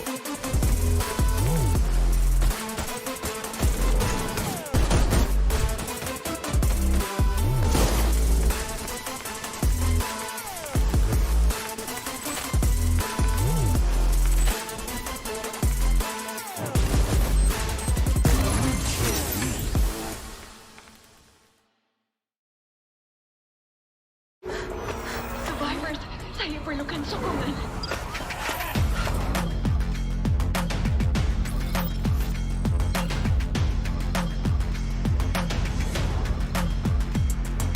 Hello and welcome back to Day 6 of the MCP Major Season 2. My name is Holler, and with me is Danny, whose life is apparently run by cats. What have we learned so far from our first two matches, Danny? Well, I think so far we've learned that we are looking at a potential new king in the bracket. Now, of course, we know that SAF, they're currently leading the charge with over 70 points, but I don't think that really matters to AKO Legends and PXG Radicals. They say, yeah, sure, we're second and third, but we're still here to take that crown. And I think if you're SAF, after seeing that the two teams perform so well in those last two rounds, you've actually got to be really worried about your position. I mean, sure, if they do drop down, they're probably losing 200, maybe even 400 US dollars, but it might be a bit of a kick in the nuts, right, in terms of the mental department, because you've been leading for so long and all of a sudden your competitors catch up. That's got to mess with you mentally.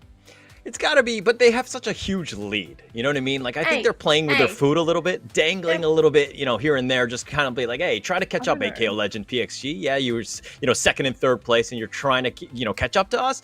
But SAF, they're like, kings in this, they're basically sitting in their ivory towers, just looking down at everybody else and just being like, hey, who wants to fight for maybe second place? So it seems like they've kind of got a lot of ego, a lot of confidence in that sense. And today tends to be a little bit of an off day, especially with that last match at only 6 points. But the thing is that they haven't really scored a lot of points. All of those kills, every other team are just like gobbling them up, so to speak. Yeah, and I wonder if it's going to be the same when it come into groups B versus C, which is the next matchup for people that are just tuning in, because we've noticed that also from yesterday, SAF really struggle when they're playing with groups A, but then when it comes to group C, it's not so bad. So is this just a case of SAF maybe not being able to deal with all the teams in Group A? Or honestly, what is just really going on with this team here? I think the other teams has just kind of picked it up a little bit, right? We've seen Bloody Head, Tactical Index, both of these teams make some tremendous strides today, and it's been very positive. It's good for them in the sense that, hey, we're starting off the day very strong. Now they have a little bit of a break, and then they're going to go in, they're going to be playing later on in the A versus C matchup, but we're going to be going into B versus C here. Supreme Assault Forces, they've got those warm-up matches. Now is the time to start shining. We've seen PXG, they just got the booyah. So this is, and they got second place in the last match. So this is a team that's just ready to play. They're good to go. They want to try to catch up to the Supreme Assault Forces and maybe even overtake the lead of AKO Legend into second place. But here's the thing though, okay? there's suddenly a new contender in this match. Their name is called Metrics. We saw them blow up yesterday. They could potentially blow up today. They might end up even being one of the top 4 teams going into the finals, assuming that they can maintain their performance from yesterday. Because if you look at Metrics' score, right, they have 3 booyahs to their name, and they are catching up rapidly because during the first half of the season, Metrics really just felt off, right? They were not a team to watch out for. They were very, I hate to say this, they were harmless. Like, you weren't afraid if you were going up against Metrics, but then all of a sudden these guys are baring their fangs, their claws are out, so clearly something happened over the course of those 2 weeks where they were the punching bags, and now everyone else is becoming their punching bag. And I'm really looking forward to seeing if Metrics can really live up to their name and actually take out some of these big dogs. Yeah, I mean, when you get 2 booyahs, you score the highest points of 56 points yesterday, you're going to have a great time. But Fast Kill Malaysia, they had 51 points themselves, only 1 booyah to their name. So those are the 2 teams to look out for, and that is in Group C. But right now, we're going to go into Group B versus C. It's going to be Kalahari. AJ, Husky, please take it away. Wow, Metrics in top 4. Okay, that is something that has not crossed my mind, but now that it has been brought to our attention, I'm gonna keep an eye out for Metrics for sure for the rest of the day. Before the group shuffle, AJ, what do you think about this? Do you feel the same, or do you feel like maybe it's too early to put Metrics on that high pedestal? Top 4 is impossible because they need to get 80 points. Top 5, they need 40 points. Very doable. Very, very doable, right? So not too far off the mark at all. But it falls back down to consistency. We've seen some teams show us a little bit of good plays, and then, in the coming weeks, we see them kind of drop off the radar, right? So if Metrics can perhaps find a way to keep it up, we will by no chance at all fail to see them pick up that number 5 spot. And next week, maybe they will be able to grab onto it, right? Because from the 5th spot to catch up to, for example, Blacklist International, there's like a pure 40 points right there. And the gap between these teams are just so huge when they are in that number 1, 2, 3, and 4th spot, right? Even for Blacklist International to potentially catch up to that number 1 spot, bro, you are looking at about 103 points. So a lot of different fights going to be carrying on out here.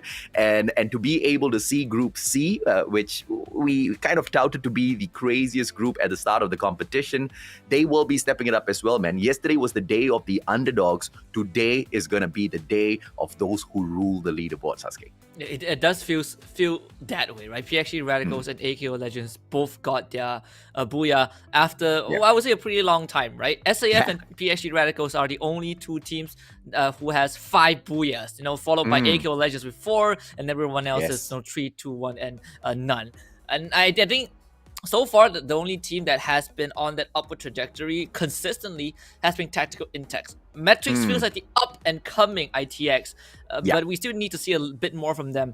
Today is the day when Metrics can prove that they have the potential to go further before the group shuffle, and it all starts with Kalahari in this game 3. Umbrella Reborn, when they were going up against Group C, they managed to pull an average about 7-8 points here for themselves. Let's see if they can, go back into that stride. But as the flight path will bring all of these teams in here, we can see that 2 of these squads will get caught in a gunfight early on. Blacklist International as well as Freedom Rumble. This does not look good because 2 of those Freedom Rumble players, 2 of those Blacklist International players look like they are caught right in between all of those crossfires now. They have to find a way to get out of this situation, Husky. Poor Freedom Rumble, like I say that, Orin, he's dead. Gets found by Ajim, and that's a first blood for Blacklist International. Ajim does get taken out by Vegeta, so Freedom Rumble, they did get some payback. But I was about to say, Freedom Rumble, when they play A against B, they don't have to worry about dropping on Kalahari because no one is going to challenge them. But when Group C comes in, the craziest group, Freedom Rumble, they have to approach this differently, right? Because Blacklist International, no strangers to early aggression, no strangers to taking on your invitation as a challenge, and if you shoot them, they're gonna shoot you back. And Manflang is gonna get backstabbed, but thankfully he's not down yet. Time turner being dropped. Drax will do the same. The dome will protect these two individuals, but Freedom Rumble is gonna kind of swarm in. Manflang walks on top of the mine. He's gonna get knocked. Apam needs to bring him back, and he's gonna use the glue wall to provide that cover. But the rest of Black League International, the smell blood in the water, and the Vegeta's gonna go down. Drax will take out Phoenix, but Manflang finds his second kill. Freedom Rumble. This might just be an early exit for them because Apam is the only one left. There's a window for Planks to go in if he wants to. They're gonna bring Phoenix back up, but Manflang will finish the job, and Freedom Rumble will find freedom no more. Oh, well played by Blacklist International. Ajim was the first one to get taken down. It was a good trade given the circumstances that they faced early on in this round, right? And to drop one man, it's not going to favor them to get into that final zone and get the booyah, but it is good that they didn't lose more than just Ajim in that fight. And now, Cannot Brain, with the opportunity to maybe take out the top dogs, auto knockout, or will auto knockout just make the players of Cannot Brain into quick pick in terms of food, go in there for those skill points and then continue moving on, right? Off a screen is going to be Embalore who takes Rin OP down, Metrics getting caught in an early fight. I'm curious to see exactly how that is going to fall out. But the way things are breaking out here, I think Cannot Brain might be able to pull off an amazing flank on auto knockout. Yeah, hopefully so, right? Because, well, I guess not anymore because they started shooting at auto knockout. So now AKO knows where XBR is, and we all know where this is going to go. There is a backstab coming in from Cannot Brain, but they have to make this work out. It has to be flawless. But there's only one guy there. Now they brings in this. Orange is the only guy? What? Why? What? How? Yeah. He's Same dead. question, man. Same bloody question, man. Why would you start shooting when your other team members are not in position and ready for the fight just yet? Why would you rush in? I cannot brain that strategy, Husky. Can you imagine if this was during the times of war and XBR commanded a platoon? Like the poor squires would just lose their lives for no reason, right? Because it's just the chain of command not really synchronized. I think. Yeah. Here's my theory. I think when they shot from the high ground, it was to create distraction, and then they stopped. But when they stopped, Aaron got into position. It's like, guys, like should I do it? It's like, oh crap, I've been spotted. Here goes nothing. Let me just do what I can. Let me just die. Yeah, that's what he said. Let me just die. I guess I'll die for the motherland. Because, I mean, Husky, you get into a situation like that, right? You manage to get a knock. That's your best case scenario. How do you even go in for the delete, man? The rest of those players are going to catch you out with the numbers game. Grizzly now taking a very risky fight. Umbrella Reborn. They have their players, Ipens as well as Zay, far away to pull the flank off for the rest of those players. And now Metrics will find themselves the upper ground as well. Ash, they back away behind the foot of this hill, and they should be able to secure a good ground before they continue this battle. Grizzly, smart moves from this guy. He backs away from that very, very risky position he was holding on to, Husky. Yeah, and thankfully for Metrics, they were able to bring, I believe, Rin OP back up after Ambalori, knocked him down once. But Umbrella Reborn with a great rotation now puts themselves on the high ground. They have the vantage point to deal with Metrics. With the Metrics, they definitely have to run through Umbrella Reborn. They are playing at the edge of the map, so there's not much wiggle room for Metrics. Umbrella Reborn. Let's see what the plan is. It seems like they decide to continue down south into the maze just to give themselves a bit more cover, and I think this is a good choice. You can let Metrics run towards you. You will always have the advantage just because you have some cover to work with. Let's see exactly what Umbrella Reborn can pull off here and see if or not Metrics are going to be able to maintain the stride that they managed to find yesterday. Ipens, beautiful positioning, pulls the flank plan off here, but he needs to be able to execute that well. But let's see if or not he will be able to do that. We switch on our attention over to the Almighty as they take on Fastkill MY. Monito backing away in the nick of time to make sure Shira does not take him down just yet. We have been seeing Almighty. Their strats aren't that godly at the moment. There's something still missing in this squad in terms of the ideation, Husky. I mean, usually they get themselves into a great position. They start off those fights, and sometimes we see them aggressing in those fights and they get the advantage. But somehow, somehow they find a way to lose their battle. Yeah, and Almighty, if you remember the latest scoreboard, Almighty are not looking good at all. In fact, they have replaced Bloody Hit in their top position. Sure, there is a gap between Almighty's points and Do Easy, but if you're Almighty, you would definitely not be happy, right? Being in top place. This is not the reputation that these players have built up for themselves. I'm not saying that Bloody Hit is any less, but just from the repertoire of Almighty alone, people would expect them to be held to a higher regard. And if there's any time to make a difference, this is it. You know, we've been saying this since week number 1, but this has to be it for Almighty. Yeah, absolutely, man. And you know, for Do Easy to catch up, they just need one proper booyah. 23 points. Doesn't seem too far away at all. They are definitely a squad that is capable of pulling it off. But, you know, thankfully for Almighty, Do Easy just has not found that stride in them just yet. Views, this was one of those squads that have been, very slowly climbing up the ladder in the 8th position in here so far. 5 points away from, jumping up to the next spot. Technically, they need to get one great round, bro. One great round to slot themselves right behind Blacklist International. And I think this might just be that round, Husky. B versus C is probably the most exciting grouping, at least, to close out the last day, just because most of these teams are within the same bracket. All of them are within touching distance of, overtaking each other based off one good round.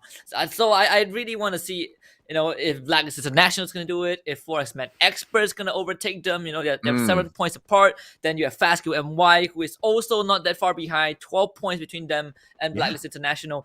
There's a lot of competition going on.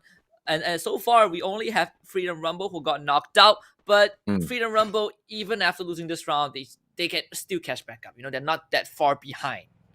Yeah, absolutely, man. Now, let's see if or not Almighty whether they'll be able to knock Manflank off of his bike. Ren seems to be able to find some of these shots, hit marker, but Blacklist International is quickly out of that very, very tough situation. Views, Aoki takes down Rosso X, goes in for the delete as well off a screen, and Team Fastkill, they will pressure Views to make sure they back away. Now, auto knockout, they are in a prime position to pick all of these kills off of Views, and I don't see anybody else in the better position. Look at that. Aoki as well as Limit taken down by Taken, but he hasn't gone in there for the delete just yet. This is what I was saying. They are in that prime position to steal everything away from you.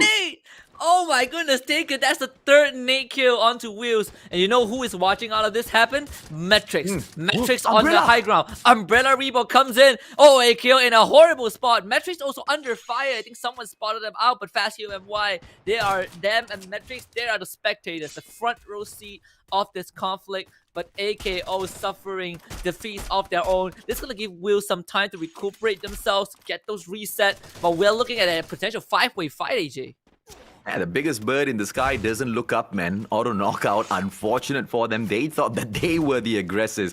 And Umbrella Reborn into words, maybe Lady Luck smiling at them a little bit, because it's a great position for them to hold on to. And I really, really like what they did there. Instead of going in for the aggressive push on AKO, they back away to find even higher ground for themselves. I think they've managed to spot those shots coming in from the side of Metrics, and they want to make sure they've got a good angle to take that fight up against them. They cannot risk what auto knockout has already gone in here and risked as well as lost for themselves. Beautiful position now they take for themselves to go in for a gunfight against Cannot Brain, but that's going to be a little bit too far for them to continue to pull in here. Glue wall being popped out. They should be able to pressure Nga once again with this higher ground, and Nga is good as dead, but manages to find... Oh, I thought he managed to get away, but Ember Lore from the back snuffs him out. What a play! Yeah, just too many angles to cover it. Nothing much AKO can do in the situation.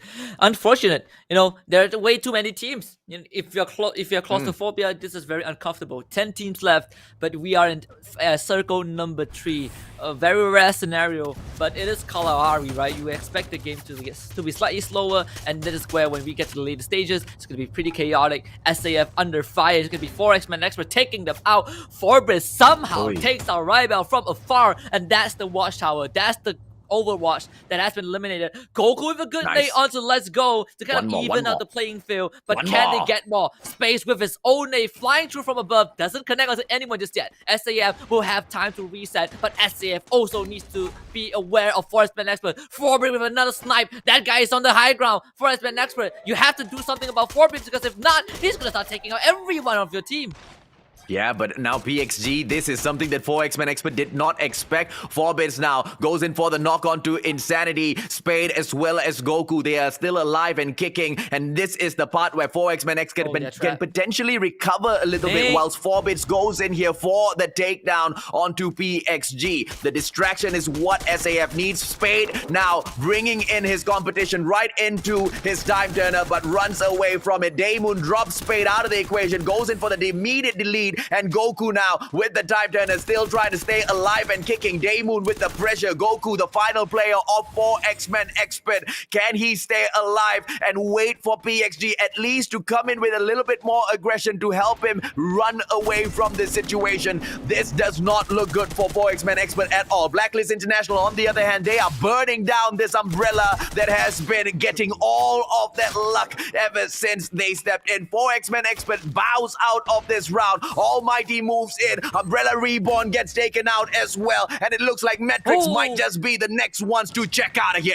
Good nade from McGrory. Forbis finally gets sniped. So SAF, they will take some time to bring him back up. PXG Radicals will also have a bit of breathing room. Despite all of the knocks on Forbis early on, PXG still stands strong. Oh, but Barbar's beauty, taking man. out. Good nade from McGrory. He's gonna get flashed, but there's no follow-up. They're gonna have to rush him. A second flash comes in. PXG Radicals, they're losing those members. Oh. McGrory runs into the nade. A good one from PXG Radicals. Tana will still get snapped, but the rest of SAF, they've made it there. Raymel has a nade in his hands. Is he gonna land this though? This is gonna be pretty crucial, but he decides otherwise. The nade now a bit delayed, and means that SAF will have room to wriggle and move around. The relocation will be there. FastQMY taking on Almighty, as Almighty decides to bolt past them and make it into the circle, and this means that FSK themselves will have to make a run for it with Argon MY on the tails.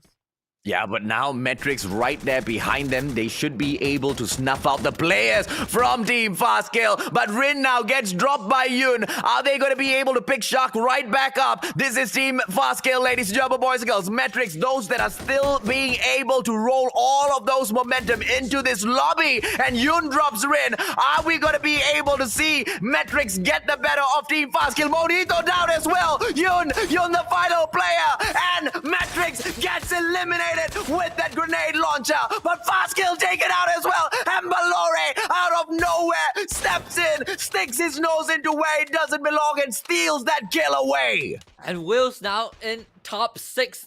PXG Radicals continues the fight against SAF as Ray Meow will eliminate XBR from the equation. Just one less problem to deal with going into the later stages of the game. Wiz continues to put on the pressure, and we theorize this, right? Maybe A versus B is not SAF's game, but whenever it comes to B versus C, SAF comes online, and maybe this is where SAF will shine like they always do. But they are caught not in the best position though. Everyone is now have to make a boat into the safe zone. SAF, they're on the perimeter alongside Blacklist International, but PXG on the other hand is gonna finally find Aoki on wheels. Blacklist will have to deal with SAF, but Blacklist don't have the man advantage. The Blue Zone is gonna push everyone inwards, but SAF just with sure force, nice. they're gonna make it in. Wheels, they're out. PXG rushing in as well. This might be the final fight. Foreman gets the knock on the Insanity, and SAF, they might be able to get the first booyah as PXG Radicals, they're out. Almighty next on the list. Daemon goes for the rush as always. They know where Jay-Z is. They see his foot and they will blow his limbs apart as Daemon fights the rush. McRory gets down, but I think SAF might have just gotten this done. SAF Daemoon just got that kill on technicality, man. Took a shot at his heels, and that's the final takedown. Batman snuffed out from the side of Almighty, and now Blacklist International is the next target. Forbid's taken down. Manflank, beautiful shot, and he gets the kill as well. McRory, I believe, is not going to be able to do much. Manflank needs to be careful. Double nade. Blacklist International eliminated, and it is the one and only SAF Supreme Assault Forces. Get the booyah in here. Yeah, their rivals got the booyah early on, but SAF returns to extend that lead with a explosive performance. Maybe BNC is their playground. Maybe B versus C is where SAF truly shines, because this booyah definitely felt super dominant. Supreme Assault Forces again leading in the booyah department. 6 booyahs in total so far across almost 6 play days, and that's super impressive from our leader. The lead will still extend. Seems like it's gonna take a while for PXG and AKO to catch up to them, but let's welcome back our host Daniel Lee and Holland, see what they have to say. SAF, they're back on top. Am I surprised? No. I kind of expected this to happen, to be honest.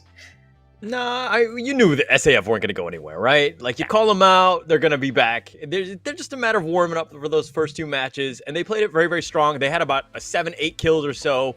Just a monster game by them. Black had a ton of kills themselves, but Embelor from Moose, this is a guy who does quite well on Kalahari. With his sniper, you gotta watch out for this guy, because he's anywhere. He's like a hitman. He will just take you out. I was scared for my own life, and I'm not even in that match. He's a sneaky one, man. I mean, all about the positioning when it comes to the snipers. They need to make sure they have great angles, and they do not get caught off guard. And with the way Embelore was holding on to his spot earlier on, he had no backup whatsoever. There was a very ballsy move coming in from him. But today just seems to be a full-on day of the top dogs in this competition. SAF, AKO, PXG. Who's going to be next, Holler? I don't know. That's going to be the good question, right? I mean, we're just seeing all the top teams, just like PXG has been like top tier. SAF just picked it back up after dropping it a little bit. I mean, we're just seeing things around. I mean, even Almighty got in the action with 3rd place themselves. So it's going to be an interesting shakeup in terms of points. Shocking by Almighty, don't you think, Husky, as well as Danny? I mean, we'll give this to Husky first. I was about to say Almighty was the only team that was a little out of place in that little bit of a mix in that final zone. And thank goodness I didn't say it, because they went on a kill spree right after that. Yeah, they actually made it in, which to me is a good thing, right? Because at the start of the round, I was like, Almighty, they are in 12th place, and it's a place that they don't want to be in, considering they are under the brand Almighty, right? I mean, the reputation that they have for themselves does not speak 12th place. So that was a good first game. I'm pretty content, but we all know Almighty, they can have one good game, and then the next game they don't perform as much. So hopefully that doesn't happen. Then maybe Almighty, maybe we can give Almighty a bit more credit afterwards. Danny, what do you think? I mean, is that going to be enough? Because Do Easy's hot on their tails, man. 23 points away. And I think that was a great run from Almighty. But if they don't keep this up, keeping a hold on to that 12th position is going to be quite tough as well. Because, catching up to Bloody Heads isn't going to be easy. They are quite on form. They are not playing in this lottery. They will be back. They've got their own 2 rounds.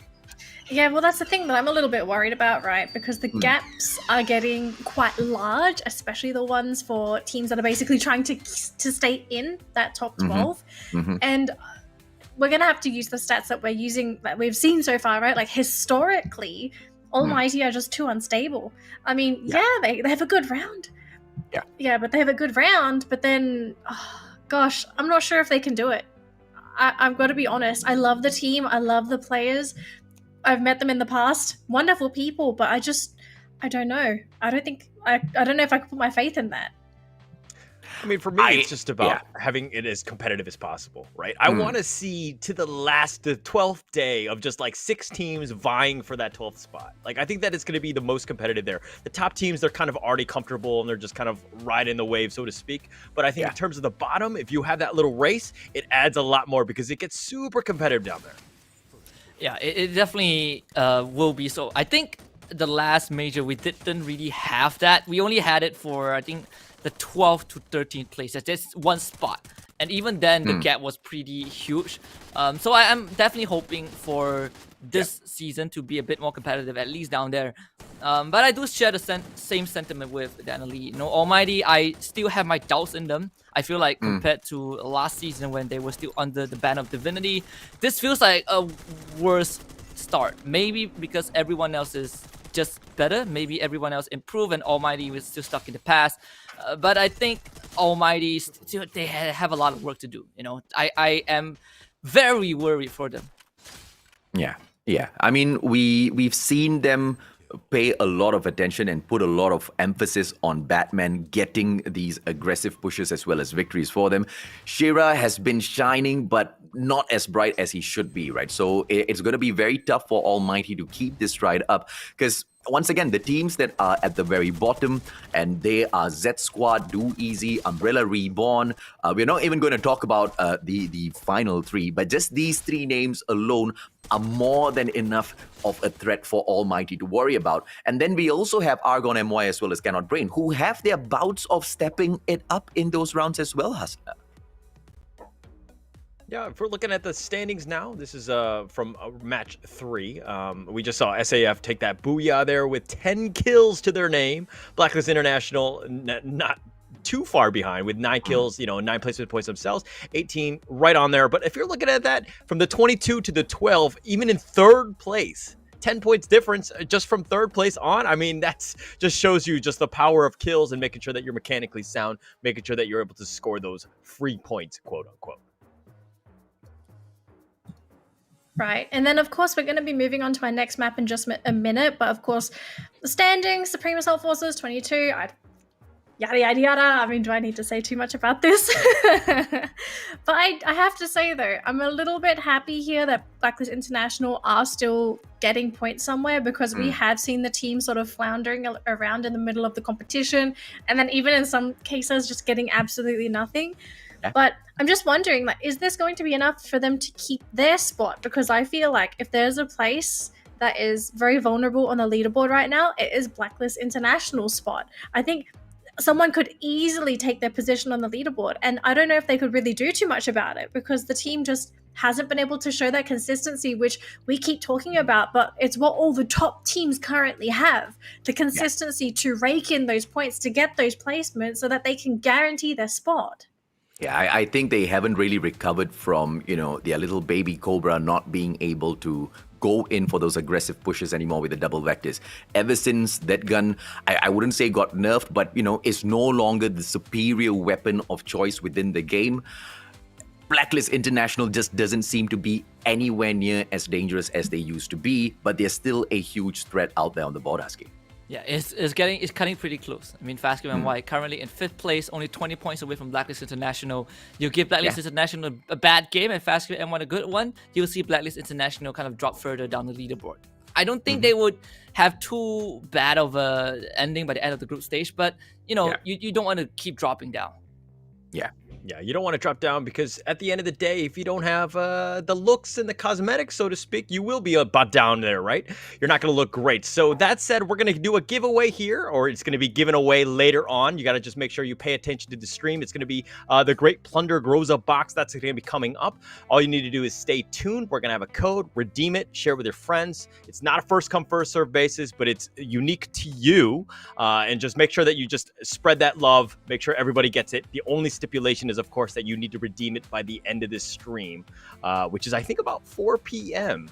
Plus 8 GMT. So stay tuned, be eagle-eyed, make sure you do redeem that code when you do see it. Still plenty of time. Still plenty of time. Like 1.5 hours left. I think this is not too hard. It's not too hard. Speaking of things that are not too hard, we're going to be jumping onto a different map now. Still going to be B versus C, but we're going to be going onto Purgatory. And we know for a fact that some teams really struggle on Kalahari. But in terms of Purgatory, are there any standout teams that we're going to have to keep an eye out on? I say it's no one specific team, right? It's all the top dogs, man. Yesterday was the day of the underdogs. Today, all of the big squads is going to be jumping up. I don't think SAF is going to be able to get the booyah this time around now. I think their time is limited in this competition. And, it could potentially be Blacklist International, guys. We have not seen them rage up to the top just yet in a while now. For me, maybe not. SAF might not get the booyah, but I think they will still have a good performance like always, right? In fact, I'm looking at FastQ and Metrics. I have a good feeling that these two teams might just be able to make it. All right, well, we're going to find out. This is going to be Purgatory Match 4. AJ Husky, take it away. Yeah, thank you so much, Holler. Ladies and gentlemen, boys and girls, my name is AJ. That was Holler who just passed it on. I almost called him a hustler earlier on, so I do apologize for it. I almost slipped out of my mouth, and I stopped myself, and it was quite an awkward end of my sentence. For X-Men Expert, they jump off of the flight real quick. This time, the flight path cutting through Quarry all the way down towards Lumber Mill, and it looks like views will be the ones that are closest to the players of For X-Men Expert. Almighty, on the other hand, they will be having a tough start to this matchup if they do not move away from Brasilia, Husky. And guess who's there? It's Freedom Rumble. Blacklist International are about to run into SAF. Seems like they are. Yeah, it seems like they've landed, or they're about to land. I mean, SAF. I feel like SAF probably is in a slightly, well, not definitely in a worse position right now because of how spread out they are. Yeah. I mean, Blacklist International, if they get these kind of early picks, this is not going to look good for SAF. In fact, I think Clank saw the members, and he's actually going to get a takedown. Oh, SAF, what are you guys doing? They are so far away. There's one on the north, one on the south, and the other two just running around on the eastern side. I mean, Forbes is running away. But I think Clank's about to hunt him down. And yes, Phoenix provides the backup. SAF loses 2 guys in the beginning. Indians say I've got Karinaku. Karinaku, which means whenever I say something, it comes true, right? Blacklist International, man. They're jumping up to that #1 spot. SAF, this just isn't going to be their round. Losing 2 men early on, it's going to be tough for them to survive this. Forbits now gets snuffed out by Phoenix, and we'll jump on over to Freedom Rumble, who takes on the fight against Almighty. They need to watch out for Jay-Z, who's taken quite the angle on that roof, Daski. I think Almighty should be fine. I mean, I know you say that SAF is not going to get the booyah, but you know, losing 2 guys in the beginning, I did not expect. I expect them to make it to the last circle and lose out, but not lose 2 guys in the beginning. But Oren with a bad timing to leap into the house, and that's gonna be his resting place. Oh, come on! Rex also gets sniped. I mean, Jay-Z on the roof. You can't find him.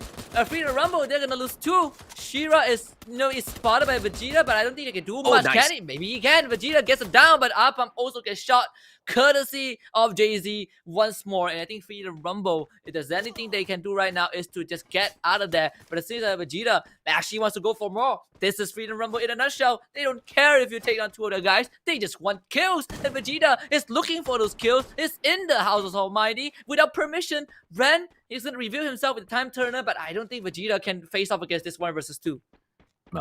This is going to be a tough situation, but Ren has not topped his health right back up. It's a 2-on-1 situation, and Vegeta gets taken down. Beautiful plays, but not before he went in there for a knock first. Apam wastes too much of... What was Apam doing?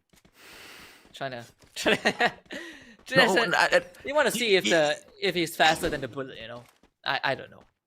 No, I mean, in a situation like that, your almost your whole team has gone in there for the commit, albeit 1 by 1, very, very messily. Best case scenario was pushing 2 men in there, your 2 final men, right? Because you've already chosen to go in there for the commit. It's not like a different sort of a game where you can just go in, have 1 guy survive and bring them back on a revive flight. It just doesn't work like that. Free Fire, the competitive scene has not allowed those revives in here just yet. I don't get that fight coming through from Freedom Rumble. Very, very, very bad decisions being made, one after the other there, Husky. It's a pretty weird stuff for Freedom Rumble. I mean, this is the second round in a row that they get knocked out first. I mean, crazy, man. It's definitely crazy. I mean, Freedom Rumble, if you are, I mean, I don't know. I mean, Freedom Rumble, they are now in 9th place. I mean, there's still a gap between them and Matrix. But if they get knocked out 2 rounds in a row, Matrix is going to be happy. Every other team will be delighted that Freedom Rumble is underperforming, to this extent. The RN, he is also not in a good spot. His car is in flames, and he is caught between the 2 members of Umbrella Reborn.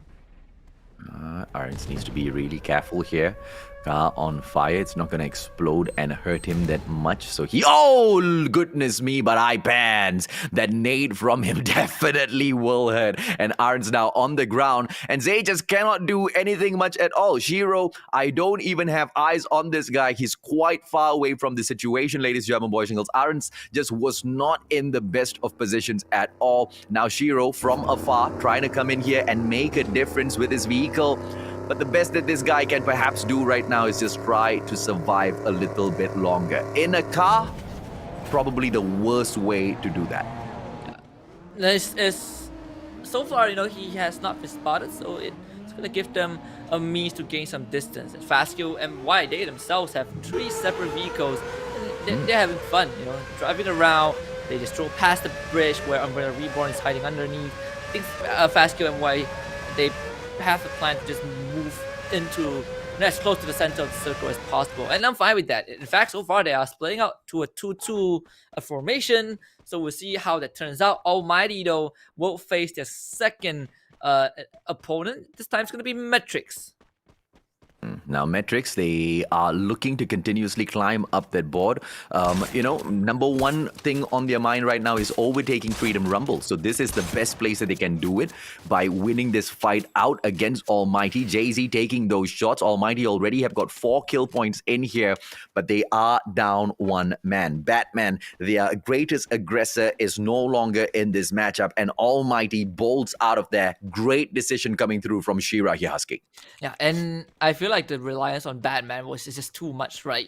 It's like, you can't just rely on one guy to do all the work. I mean, not to take anything away from the rest of the team, but I feel like some things have to change, and it has to start with, what can we do if Batman dies? And in this situation, both Jay-Z and Shira, Jay-Z and Ren, I believe they both stepped up. Shira also contributed in his own way, and I love to see more of that, because it's not every round that Batman is gonna end up being the superhero, right? It's not a DC comic. He can bleed, he can die, so you need to have a contingency plan.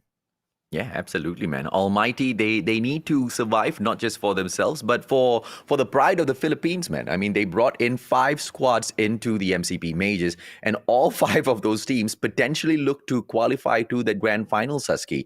And of course, the balance of Almighty as well as their luck in here might get undone. Do Easy, Z Squad, Umbrella Reborn, Argon MY, these are the teams that are trying to catch up to their spot. And, Almighty may be able to make the difference in this round. They've tried to take that aggressive move already. Great work in getting those 4 kill points. As long as they can survive and play the placements for themselves, they should be all right in terms of those points.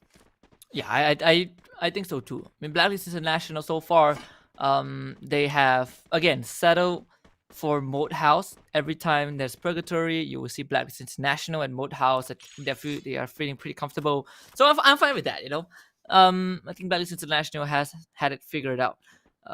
AKO, on the other hand, they probably know that Almighty is down there, whereas SAF, they just moved away, as we can see on the radar. So SAF will not be a part of this exchange, if any exchange ever happens.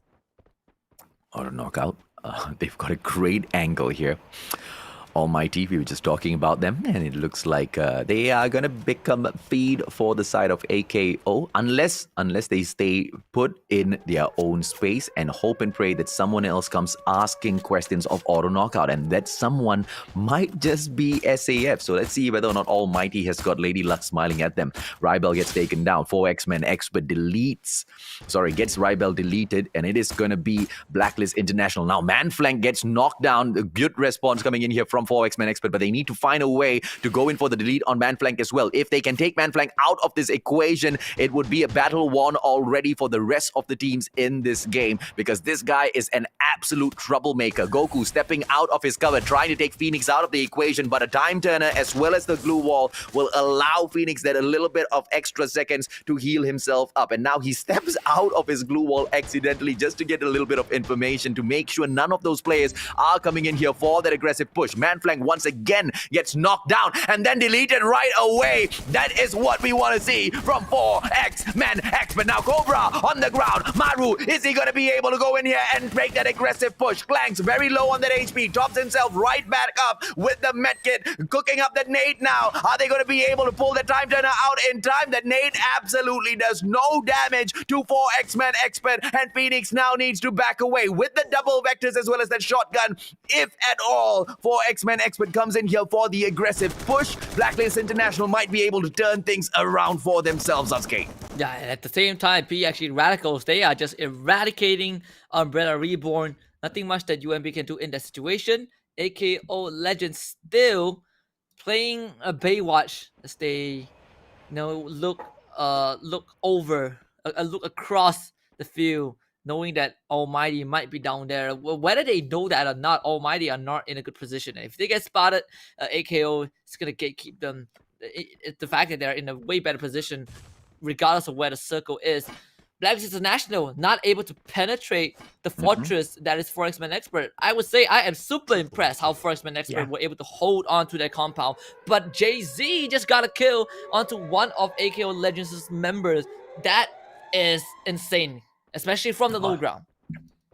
Absolutely unfortunate, man. Blacklist International, they should have held on to a less aggressive push, but they break apart man flank, getting taken down early on. I feel like that was the greatest stressor of the Blacklist International players to lose focus on this game. Immediately, they lose Cobra as well, and now Clanks as well as Phoenix. They are waiting for 4X-Men Expert to make a mistake, but it does not look like that is happening. 4X-Men Expert playing this situation very, very well, not taking the aggressive push, even if they do have the numbers on their hand. And this stalemate is not going to end up well for the side of Blacklist International at all, because as time moves on, as that zone moves on as well, Blacklist International will eventually have to move out of their hiding place. Yeah, that definitely is going to be kind of the next thing on the menu, I guess. It's like a routine.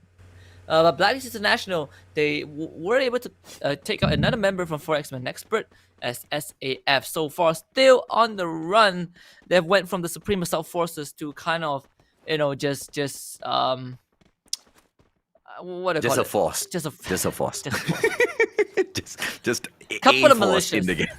Oh, beautiful nade now dropped, but then Phoenix will be able to aggress on and punish him for that miscalculation. And this is what I was talking about. That's what Blacklist International is waiting for 4X-Men Expert to make silly mistakes like this. And Spade just needs to understand that they are not going up against a jump squad here. Blacklist International will be able to switch things around in the blink of an eye. Once again, the shotgun as well as the double vectors, that will be the secret for the side of Blacklist International. A quick peek at the zone here tells us a very clear story that this fight is not over and it will be continuing shortly. But look at this movement coming through. Blacklist International breaking away. 4X-Men Expert trying to take a quick flank up on them.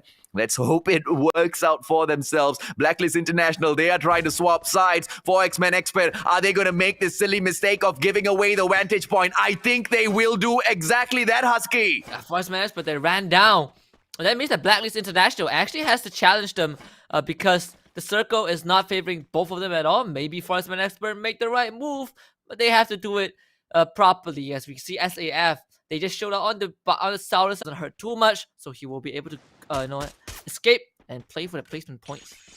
Yeah, AKO should be able to gatekeep the players from Almighty from getting in towards this next zone here, but Taken literally takes his eyes off of those players from Almighty. They can't overextend themselves because they know that those shots coming in from that house should be able to get a knock onto them.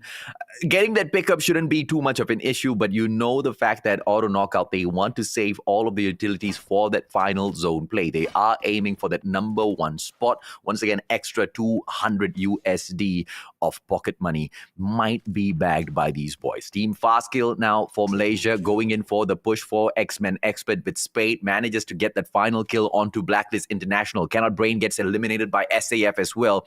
A two-man push by SAF, as a matter of fact. I don't know how they pulled it off screen, Husky, but it's very impressive for SAF to survive this long with those two guys. I mean, you have the two, the two pillars of SAM, McCrory and Let's Go. When these two guys are around, you know that they are a force to be reckoned with. They lost Damon and Forbis early on, so it definitely just dampens their firepower a bit. But as I say that, let's go. He's out. As Taken will make sure that SAF doesn't proceed further. So just like you said, SAF, they're not going to get the booyah, but I think their performance today has been okay. You know, they're still hitting the average total points that they get per day. So I think SAF, it might not be the best day, but they shouldn't feel too beat up about how things have been. In fact, I feel like AKO, they're about to run into Almighty, or at least Almighty will be forced to run into AKO, and this is going to be an uphill battle, but JZ once more with the snipe, takes out Taken, and there's not even a chance for Decos to get him back out. In fact, I think because of that, AKO, my hands will start abandoning ship. This is what I was talking about, right? Don't allow them to take those snipes from that lower ground. And that's exactly what Jay-Z does. And now PXG Barba out of nowhere eliminates Shira from the equation. And Almighty's is hurting because everybody's just taking pot shots at them from all around this map. Ali now gets knocked down. Yun goes in for that backup. Hanma knocks Ash down onto the ground. Metrics taking this aggressive fight against the side of FSK. And Team Fast Kill, they will be the aggressors who gets the better side. Ali with that pickup now needs to top his health right back up as they try to run in towards that blue zone. Metric still alive and kicking. Those players will be able to get the backstab. You need to be careful, and Rin catches him out in the open. Umbrella Reborn gets eliminated. Team Fast Kill facing a huge tough time against Metrics, and they get eliminated as well as they do not watch their backs. But unfortunately for them, Metrics out of the equation as well. Views now taking the fight up against 4 X-Men Expert, and they have got an amazing vantage point to fight for here. Fastkill put up a good fight, but I mean, I'm impressed with how Metrics did that. You know, they just crashed in. They refused to go down without a fight. They took Fastkill MY out first before they bow out, so that's extra points for Metrics. They're gonna be happy with that. AKO Legend is gonna be the next one to go down as Ray Miao fights an easy leg shot onto Ren. As Almighty suffers extra casualties. PXG Radicals with 9 kills. And that grenade is going to be the end of Almighty with 3 teams left. PXG Radicals on the way to the second booyah.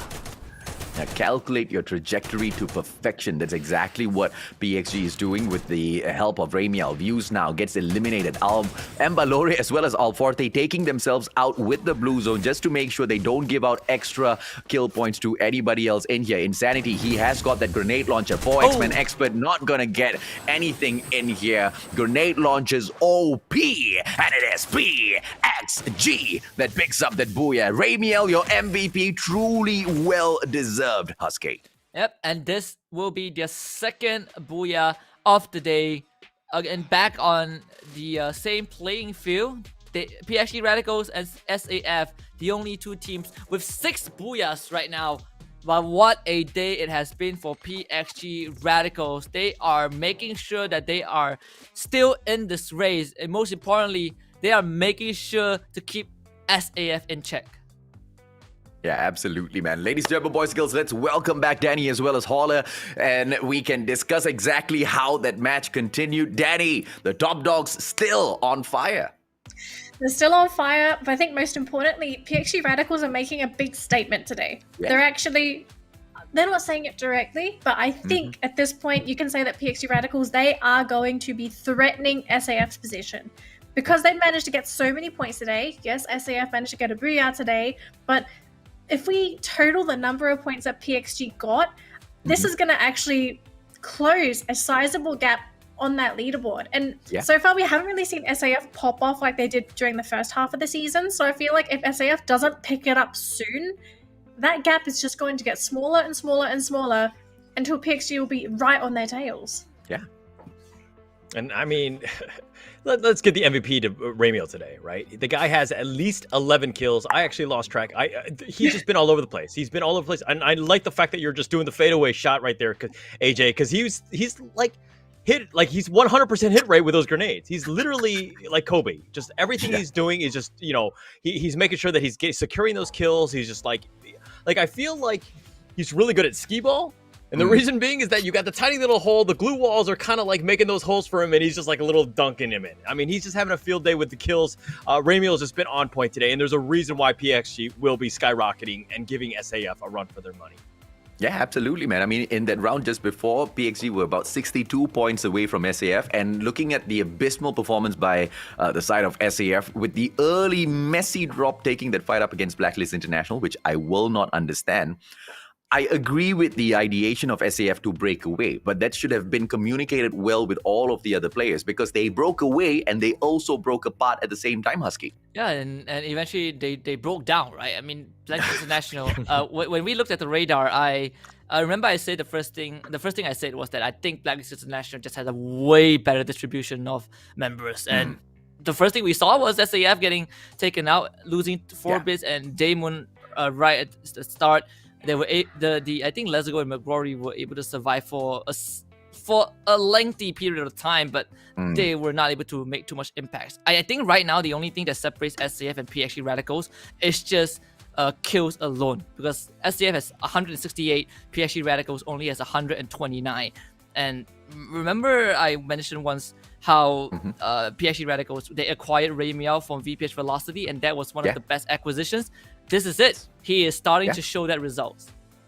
Agreed, man. Agreed. I mean, they don't really cut down a lot of these points, Danny, with that victory, but, you know, they are slowly inching closer and closer. I mean, at one point, it was about 100 points for them to catch up, and now, after the victory, it should be just about 50 plus, and they are on to a great stride here. Auto Knockout, on the other hand, they will have to perhaps, I guess, step it up next week to be able to do exactly what PXG is pulling off in here. But, you know, we can't count out all the underdogs, right, Danny? Because yesterday was their day, and they might just come right back in next week.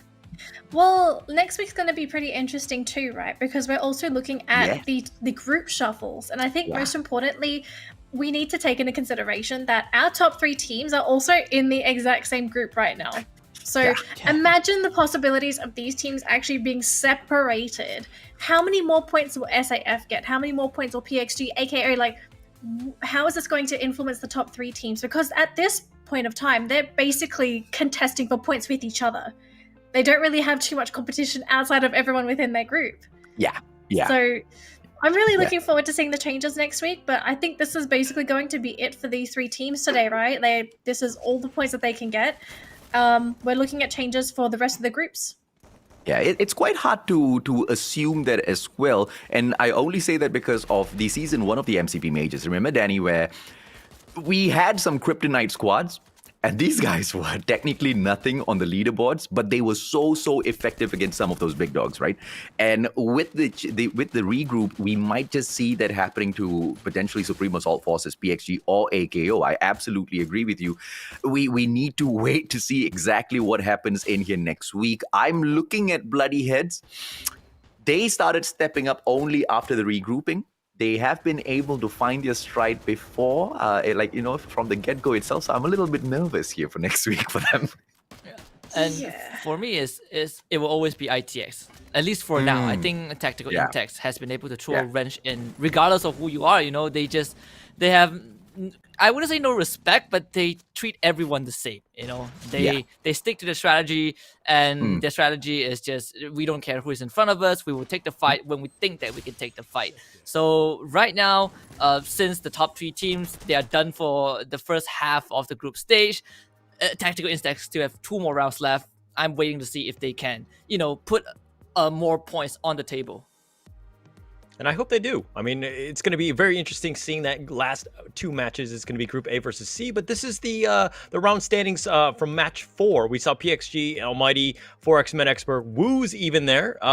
We talked about how they're just, you know, they're able to play Possum, just kind of stay alive, but that donut for kills is very worrying moving forward. But AJ, any other team that kind of just stuck out to you in this one?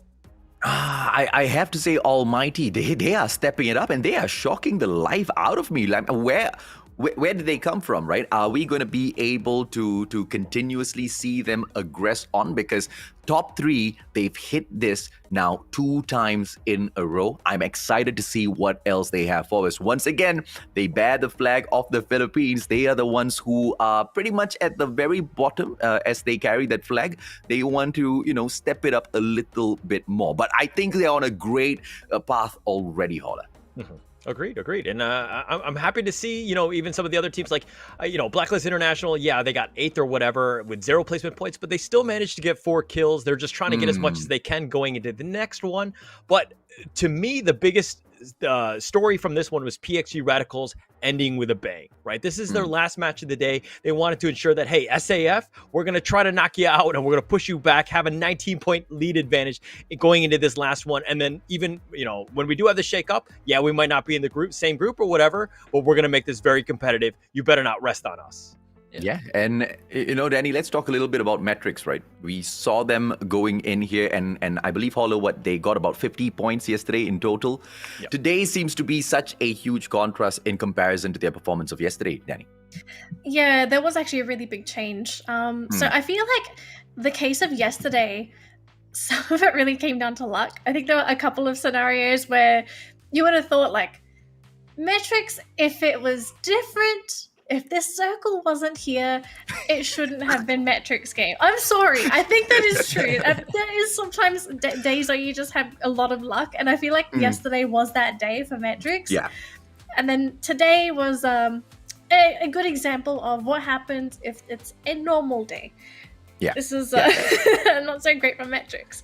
But anyway, speaking of Metrics, we're going to leave them for now. We're going to let them recoup for their next matchup because we have our giveaway code right here for all of our wonderful viewers at home. So please claim it right now. It's at the bottom of the screen. It's MCP GSP 5KKUZR.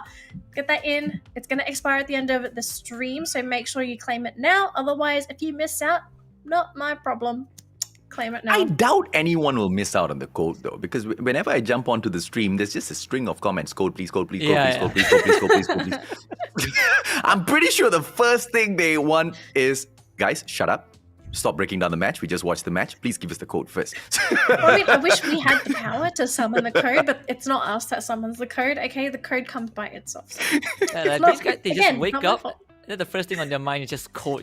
These guys got their priorities straight. It's not like I want to wake up, I want to do this or that. No, I want to wake up and I want to get the code. I want to get the 2x box or whatever it is that is given out on that day. So these guys are something else. I mean, they're cheering for their teams too. And it speaks volumes about the community, right? The fact that, like, I don't know these guys, but people are requesting for it. I'm going to hand it to you. I'm going to pass it off. But that said, that was our match 4. We're going to take a little bit of a break as we go into B and C. That's coming up right next.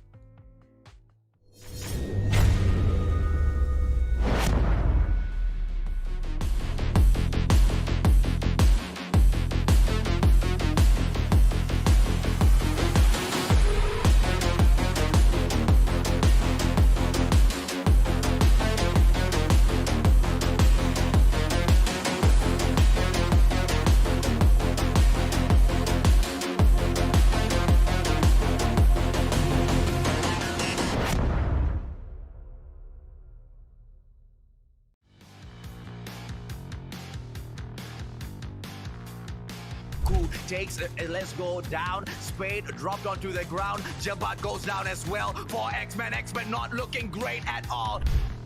Teams will be squished in together. Who will take this fight and who will take this booyah?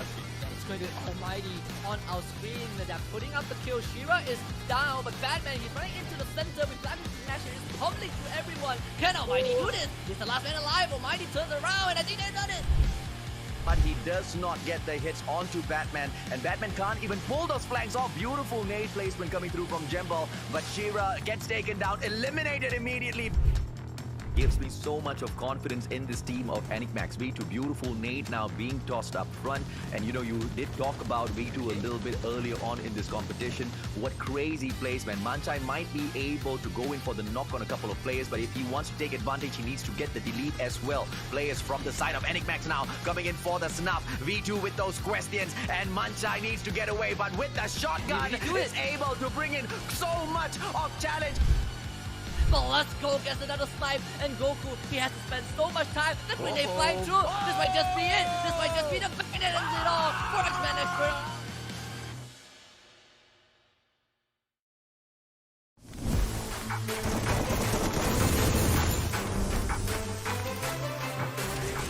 Triple kill. Shut down.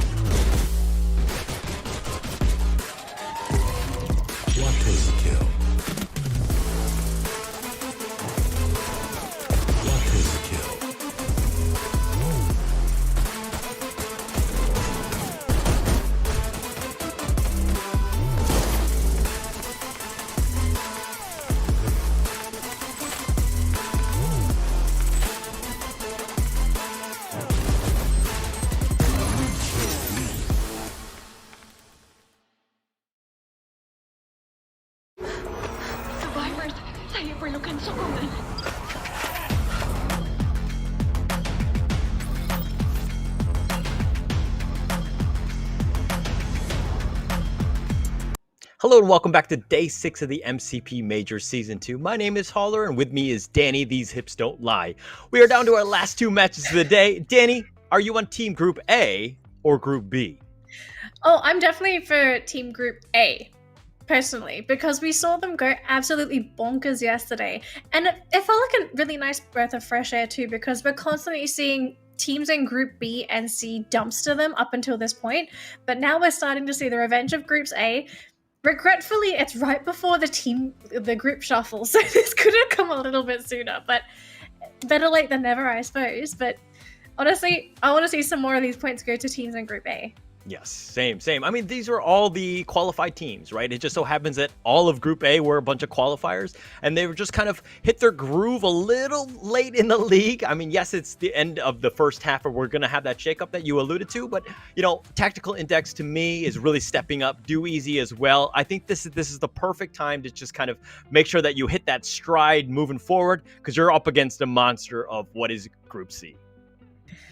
Oh yeah, very big monster in Group C. Although we have to say though, Group B has been the nightmare for both teams A and C. Although A has been able to deal with Group B a little bit better lately, and I'm very happy for them in that regard. But Group C, these guys have been struggling up against Group B. Like, Group B has been stealing all the points away from Group C, so technically this is the only opportunity that Group C can try to get points across the board for their teams. But even then, it's still not easy, because we're starting to see Group A really shake things up in terms of the placement points.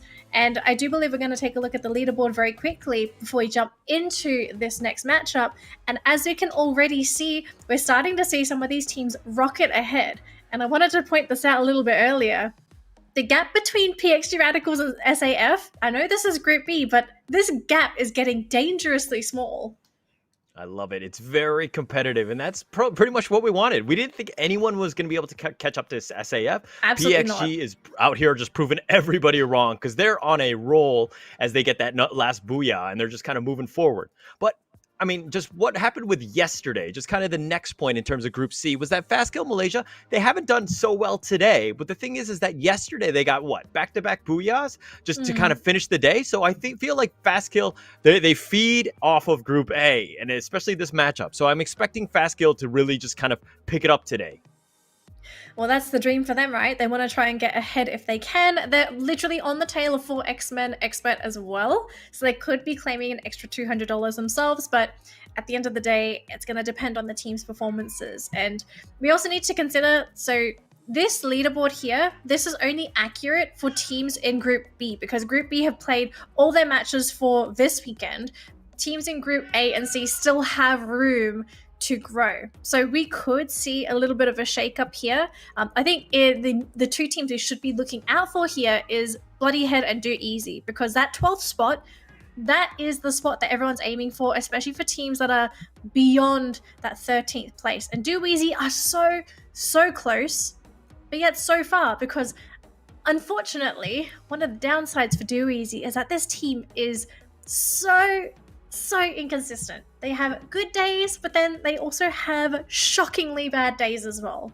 Yeah, and it's worrying for Metrics, right? I mean, they have a 50-point lead from the 12th place right there with Do Easy right on their heels, but I think that it's one of those things where Metrics hasn't had a good showing. I mean, they were the number 1 point team yesterday with scoring with 56, and today's just been like night and day. This is I mean, it's going to happen in these types of battle royales where you're not going to be able to be as consistent as you want to be, but I mean, if you're going to be able to score 56 points yesterday and then just kind of like a 25 or so, 30 points, you're not having that great of a day. You really need to pick it up. Metrics needs to have those points. But we're going to go into Kalahari. It's going to be Group A versus C. This is going to be the 5th matchup. AJ and Husky, please take it away. Thank you, Danley and Holler. Last 2 matches before we go for the mid-league swap. Mid-league group shuffles. But yes, there's a lot of things to unpack. Of course, Do Easy still is kind of the main character in this entire narrative, right? How good can they be? Will they choke or will they clutch? And they only have 2 more rounds to prove that, AJ. But other than Do Easy, are there any other teams that you feel like it's going to come huge to close out the Sunday? I don't think they're going to be able to do it. I think they're going to choke again. There's just, not only is there no consistency, there's just literally just one game where they got the booyah and then we just didn't see much of them anymore on the board, right? I am looking forward to seeing, just like what Holland mentioned earlier, Fast Kill MY. I know they have it in them, but for X-Men Expert, they'll be aiming for the top spot as well. But the one team that's going to be the most motivated to give it their all should be Tactical Intex, because what a story it would be for this squad, right? They were like, 11th, 12th position at one point, and then they have just been climbing little by little, and now in the 8th spot. They're 14 points away from Views, who's sitting down in that 7th, but it's not going to be too much of an issue, because if they are able to bag a booyah and about 20 points, they not only overtake Views, but also Fast Kill MY. And I think that is a huge motivation for Tactical Intex to not do better, but to just bring in some of the consistency that we've already seen them capable of, Husky. Yeah, and this is cutting it very, very close. Everyone, you can literally see the teams, just lining up. They can see each other. We start with, Blacklist International, but only 11 points ahead of, 13 points ahead of Forestman Expert. And then between Forestman Expert and Fast Q NY, only 4 points. Fast Q NY and Wheels, 3 points. Wheels and Tactical Intex, it was like 14 points. 14, so one good game for ITX, you might see them be in that 5th place. This is going to be a huge final 2 round, not just for ITX, but for all of the teams that are still playing from Blacklist International onward. The top 3 teams, they're done for week number 3. But for Blacklist International, the torch is in their hands right now. They need to extend that lead, and for the rest of the teams, it's time to catch up. Yeah, I love the pick for everyone here from the flight path that cut through the council hall all the way down to its mammoth. But the problem here is Argon MY. They choose to take such an early matchup, and it's not going to fare them well at all. But instead, MDX, they have Shafiq taken down, and X2R might be able to get the delete. Yes, he does. Beautiful start. Argon MY, what an early aggression. And now MDX comes right back. Me dropped onto the ground inside of the time turner. Ash goes right back in there, but Spark is there to ask those questions. Beautiful plays back to back, and Argon MY, they back each other up very, very well. Metrics, this seems to be a fight that they do not get much out of, and Bot 77 is out of there. Yeah, but he does take out me in the process, so perhaps Metrics can still retaliate. No, just want to cripple Argon MY as much as they can. Pedro somehow Bro, how do you shoots see down that? X-Bot. And that is going to be the 3rd death for Metrics. Maybe it's true. Maybe Metrics is just proficient when Lady Luck is in their favor. And so far, the games have been pretty normal in the analyst terms. And Metrics, they are not conforming to that. Husky, I'm watching this game on a 27-inch monitor. I couldn't see that guy. Me neither. How in the world did they manage to get the takedown? But hey, here's the thing. Metrics not out of it just yet. They've got one final player. I don't know if or not that's a great consolation, but at least he should be able to play for placement points. Rin OP, let's hope he remains a little patient and he does not try to aggress. The players from Argon MY, they do know, they do understand that they have not gone in here for a full squad wipe just yet. And if they've done this well so far, there's no doubt whatsoever that they want to go in there for that final kill point as well. As much as they can pick up, they will be trying for. Don't forget Argon MY, they are far, far away from that 12th position. They need 58 points in total to get up in there to qualify for the grand finals, and that is a tall order, man. It's a lot to ask from Argon MY based on their performance, Husky. Yeah, and whenever we say the team needs X amount of points, we are disregarding the fact that everyone else is also getting points. But my goodness, Rin OP getting himself a knock, but can he get more? Yes, the second one comes through, but that is it. Rin OP almost makes the play of the game, but at least they go out with a bang. At least they go out with one single point. It's definitely not the game for them, but they did their best. Yeah, I like that. I like what Rin did. He didn't expose himself. He told himself that, okay, you know what? If these guys, they back away, I'm just going to play those placement points. But if they aggress, I'm going to do my best to get that kill. And I think that was perfection from him, right? Because he pulls out the time turner in the nick of time, goes in there for the snuff. But the numbers obviously will catch up with him. And it's not going to end well for anyone in a situation like that. Bloody Heads, they've got a good, compound in here. And let's see if or not they will be able to hold on to the command point, right? Because we've seen them abandon that compound in the past before to the side of SAF.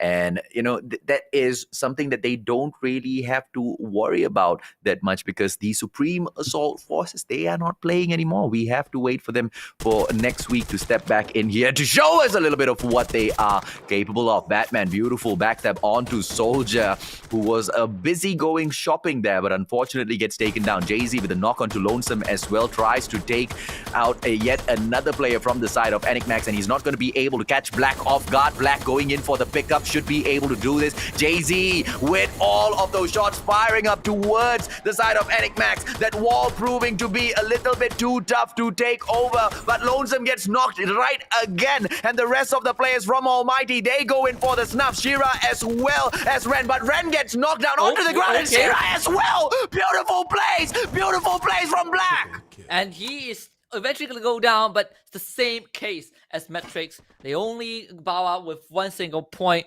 I would say that was the exact thought I had. I saw Enigmax and I saw Almighty. I'm like, this is going to be good for Almighty. This is Almighty's chance to get some points on the board. Could have been slightly cleaner, but you cannot blame them, right? Enigmax just they fought with their lives. Could have been 2 kills, but just not enough damage. Nonetheless, we two teams have already been knocked out from the get-go. It's Blacklist International. They are gonna do a bit of rotation as Clanks will take position on the outskirts, at least for a while, before rejoining his team at Bayfront. This should be fine for Blacklist since they are playing on the edge of the circle. We'll see if they plan to gatekeep. It seems unlikely as Clanks is already moving inwards. I think Phoenix is going to follow his team as well, so Bayfront will be completely deserted. But Wills, they're about to face off against Zeth. Now Zeth, asking the first question. Monarch drops limit, beautiful, goes in for the push on the time turn, but Aoki makes the biggest mistake and gets knocked down onto the ground. Embalore, Alforte is really low, he needs to be careful. Embalore gets knocked, and Alforte, I don't know if or not he can heal himself. He does have the first aid kit on himself, beautiful on the glue wall, tops his health right back up, but for how long more is this guy gonna be able to get anything done in here? Aoki has been deleted already, views as well as Embalore! Love it! What a takedown! I was waiting for that to happen, and it did. And Zeth, they only played with 3 guys, and they lost no one. And they got 4 points. The moment I saw that glue wall, I'm like, if there's a nade on Zeth, Wheels is done for. There was a nade, Lavis, with the play of the game so far, but after all of that noise, Fastkill MY will pay a visit. And Fastkill MY on the rise so far in 6th place, not far away from getting a better position by the end of the round, and they want to take out Zeth's squad. And I'm not sure if they know that Zeth's squad only has 3 guys, but I know for sure that Fastkill MY is going to go in for the kill. Lav is going to be taken out after his play, and Fastkill MY will continue this aggression. Argon MY will be wiped out by Blacklist International off screen. Yun will go for the swing, and he's going to take out Monarch as well. Fastkill MY should be able to clean up Zeth's squad, and indeed they will. Yeah, Z Squad, they went in there, they stirred so much of blood into the waters, and you cannot think that the Sharks will not come biting, man. Shark, together with his whole squad of Team FSK, move in there with such a clean wipeout. Perhaps as clean as the wipeout that Blacklist International took on Argon MY. That happened so quick off screen, Husky. Yeah, and I like that. Just like the 5 teams are out, my friend. Yeah, this is a pretty explosive Kalahari round. Yeah, I'm pretty surprised. Normally the Kalahari rounds are pretty slow, but this one is explosive. This is the ANC magic. This is the ANC that we like to see. But this circle pretty centralized. We have Refinery as the the central point, and that's where Do Easy have positioned themselves, controlling the entirety of Refinery. But we know when you control Refinery and the circle is in your favor, that's the best case scenario. But if the circle somehow decides to move away, then you're gonna be in a bit of a trouble. So Do Easy, so far, they still have some time to plan their next, to plan for a contingency initiative. But until then, they should be pretty safe. Yeah, I feel like this round might drop into the hands of Blacklist International, right? They are as motivated to catch up to that number 1 spot. But of course, it's a lot to ask, right? 106 points away.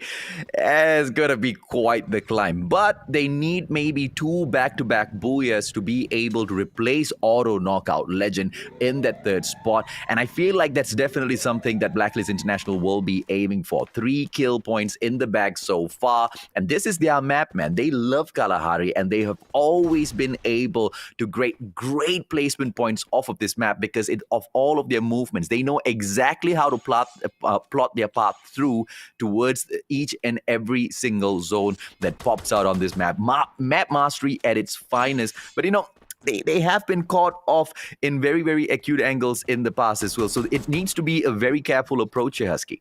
It definitely needs to be, methodical, I think, in terms of the approach. And so far, from what we've seen, Blacklist International decided to just, park themselves underneath one of the structures. Kind of looks like an oil rig, but they are not making too much moves. And it is fine for now. It is still the 2nd phase. The 3rd phase will begin in a bit. The UAV being sent out as well. Bloody Hit has a good compound for themselves. Fastkill and Y, they are on the rotation as we're seeing on the northwestern side of the radar. Do Easy on the northeastern side, which is basically Refinery. So all of these teams, they are in a decent spot, but maybe not for an expert. They actually want to contest this Refinery. They want to go for the takeover, but let's see if they can deal with Do Easy. Yeah, Do Easy, they've got the vantage point here, and it will have to be the ones who come in for the aggression to take the fight up to them. Do Easy, all they need to do is just hold on to their position. For X-Men Expert, they might get caught out here. Their players breaking apart from each other. Spade might be able to find a great angle, but Maru, if he gets caught out by Jembel's nades, it's going to be trouble. Jembel has got 6 of these nades to play around with. Maru, beautiful place with the container, will not be affected so much just yet.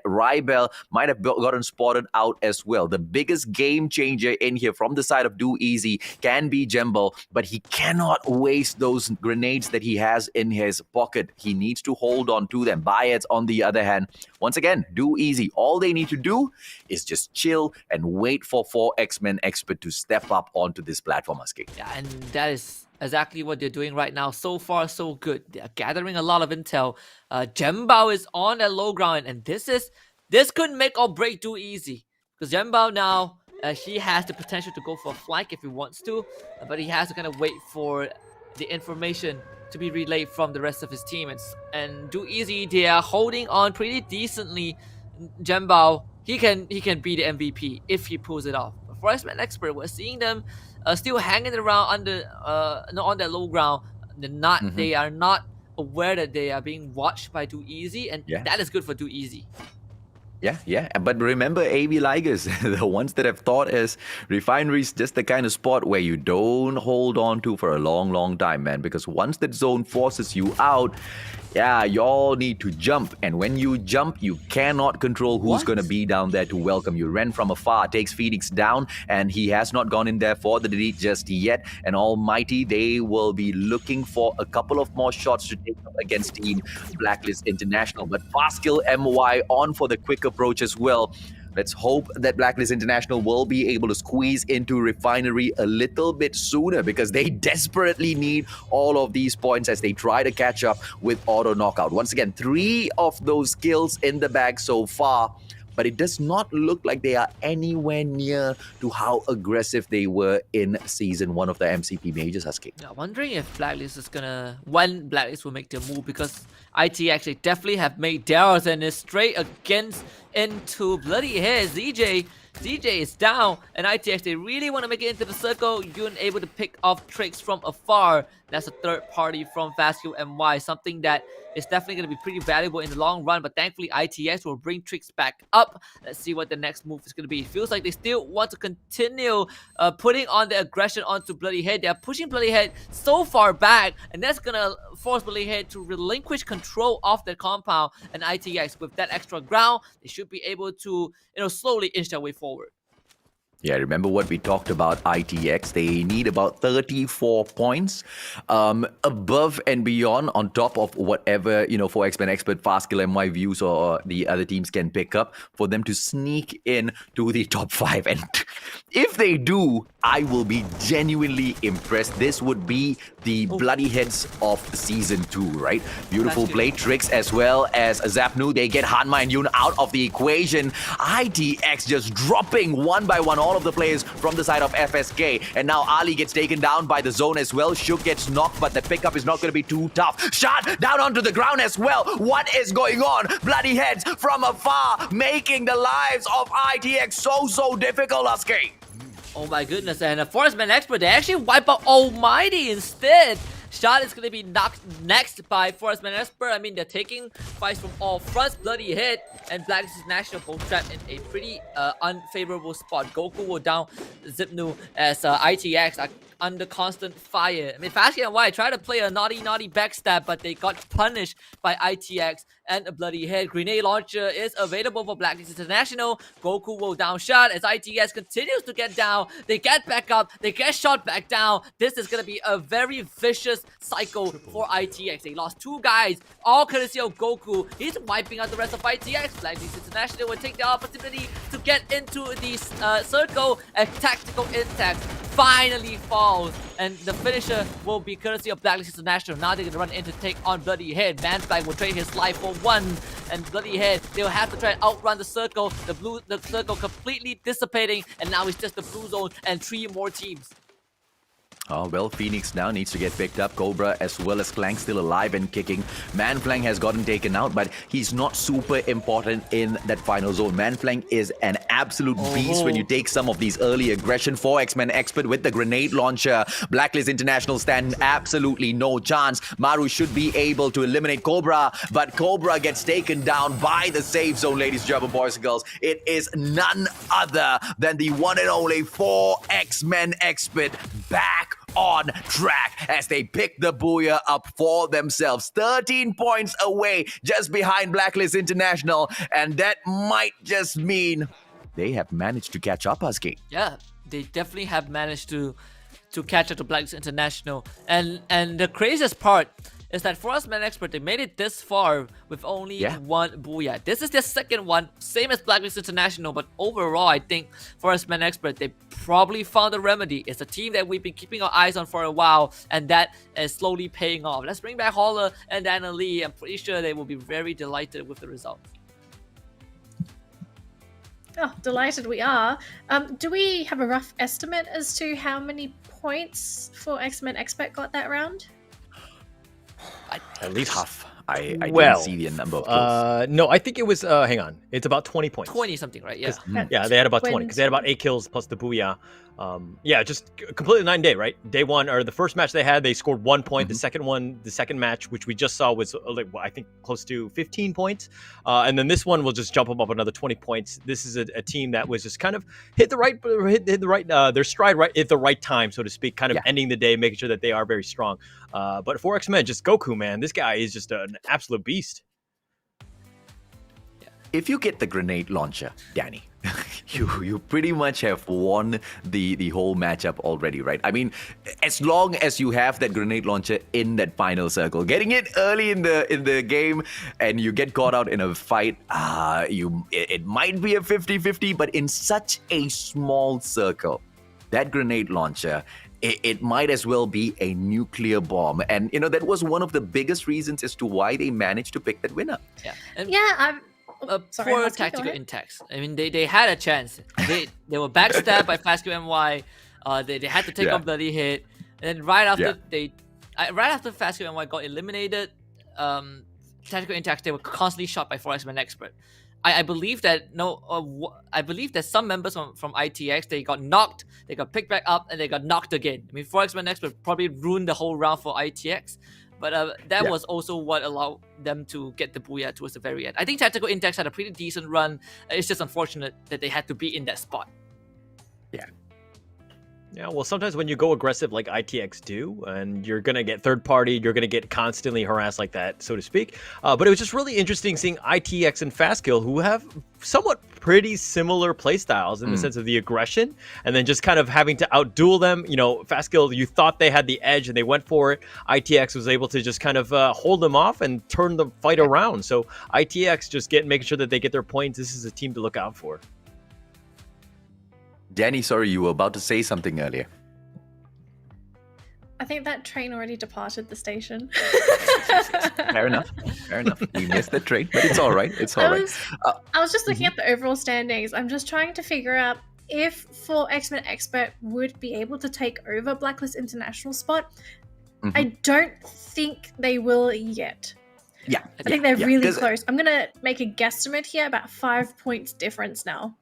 Yeah. It shouldn't be too far at all, right, Husky? Because, you know, Blacklist International, they got into that final zone as well, my man. Yeah, they were in second place, right? So they also got their fair share of points. But I think this definitely puts Forestman Expert within distance of overtaking Blacklist International. You give them one more good round where Blacklist International doesn't make top 3, I guarantee that Forestman Expert will overtake that 4th place.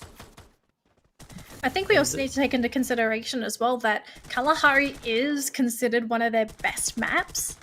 So this was probably Blacklist's best chance of trying to get as many points as possible to widen that distance from 4X-Men. But because they didn't really widen it, maybe they did a little bit, but I don't know. Next round, I think if anything, it's more in favor of 4X-Men to take that spot. Personally, I feel anyway. Yeah, potentially, but I still expect Blacklist International to come in with the exact same hustle, right? We pegged them as well as Tactical Intex being the hungriest ones in this particular lobby. But obviously, you know, teams like 4X-Men Expert and all, they want a little bit of that piece of cake for themselves as well. And everybody's just jumping on in there. It's just pure chaos. And I didn't expect that, guys. I didn't expect that because we were seeing early engagements as well. We were seeing a lot of dead bodies early on in the match.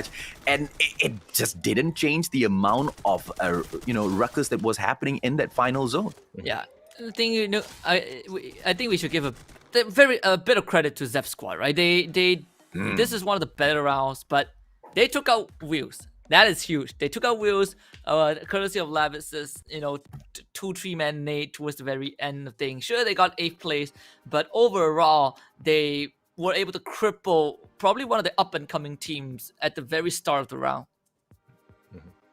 All right, we're going to look at the standings from that match 5. 4X-Men Expert, we knew 20 points. Blacklist International, hot on the heels with 15. But Bloody Head, Almighty, Tactical Intex, right? Like, Bloody Head and Tactical Intex, we have not really seen too much. But, man, they're having a really good showing. At day 6, they're definitely going to want to remember moving forward. Yeah, but I want to highlight Almighty. Dude, these guys got called out so badly in the past few weeks. And they're finally stepping it up, Danny. Yeah, but I just... is it too late, though? I'm just worried. I'm still... It's all right. I mean, it's okay. You're talking about Almighty. I'm looking at the leaderboard, and I'm looking at this Do Easy and Bloody Head situation. And Do Easy... They got to do better than this if they're going to try and make that 12th spot, because Bloody Head, they're starting to show up. It's just... I don't think Do Easy can do it. I don't think they can. At least they're not at the very bottom of the board, right? At least they're not placing below Enigmax. And as long as they can continue to pick these points up for themselves and make sure they are at the very least keeping themselves alive in the competition, we might be able to see a difference here, guys. Because you see, what Do Easy is, 30-ish points behind Bloody Head now to try to play catch-up. And I feel like it's not going to be impossible. I mean, we thought Supreme Assault Forces were going to be untouchable and no one's going to be able to get near them. And here is PXG just about 50 plus away. Yeah, but I think we also need to take into consideration the teams that we're talking about, right? So I think in a play day, it's expected for the top teams to get 30 to 40 points, whereas the bottom teams, like, what's their average? Like, on a bad day, it's 0. On a good day, it's 15 maybe for these bottom tier teams. So like what looks reachable for the top tier teams, it's a bigger struggle for the bottom tier teams, I feel. And the only thing separating Bloody Hit and Do Easy is actually the placement points. I mean, Bloody Hit has 55 kills, Do Easy has 1 extra, they have 56. And Bloody Hit has 118 ranking score in terms of placement, right? So that really means that Bloody Hit, they're not killing a lot of people, but they are making it towards the later game. And that itself has given them a pretty solid breeding room, to stay in the top 12. Yeah. All right, so we've got to claim the code right here. It's going to be MCP GSP 5KKUZR. Claim your code, get your free skins, pass it along to your squad mates. It is not first come, first serve, but it's just whatever you want. You have a little bit of time, at least till at least the end of this stream, which will then expire, and you're not allowed to. So you got to make sure that you do redeem it quickly. That is going to be the other code that you need to just make sure that you share and redeem it as quickly as possible. AJ, are you redeeming that? I might, Free Fire has been very kind to me. The gods of RNG, whenever I go in here to spin, I already have that skin, so... Look at you showing off. Wow. Okay. Hey, sometimes I get lucky, man, like metrics. Show off. Okay. Whoa. All right. Shots fired. It's a Sunday, AJ. Calm down. It's the last match, guys. Let's call out some teams here. Who do you think is going to get the top spot? Danny, Fizz, and then Holla. Ooh, this round? Mm-hmm. Okay, looking at the competition, I'm gonna put my money on Almighty. I think we've given them enough. No, listen. I think we've given them enough flack today, and I think that might be enough to light the fire in their heart. Okay. Fair. Holla, how about you? For me, I've been riding the train the entire time, and it's the bandwagon, and I know it's been going slow, so I can go on and off whenever I want. But Tactical Intex for me, I think that I wanted them to win out. They haven't done it yet. They've done all right today, but I want to see them finish strong with that booyah. Yeah. Well, I think Husky, you and we will leave our predictions for a bit as we shoutcast that match. Yeah, I definitely have my eyes on both the teams that Dan and Holla, mentioned, right? Almighty and Tactical Intex. I am gonna ride on a different train. I'm still on the metrics bandwagon, and I know metrics. I agree.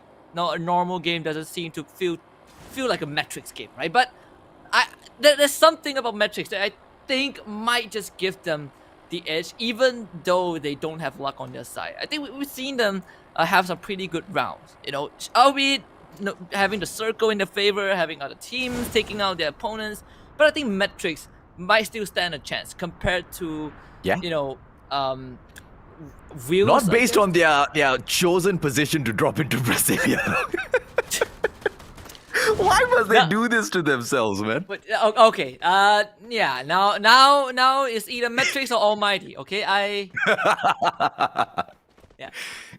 Yeah, good save, Husky. Good save, man. But let's hope they come out of this. Yes. I mean, we've seen metrics go in for those hot drops, and they've survived some of those tough ones, which we didn't expect them to get out of it.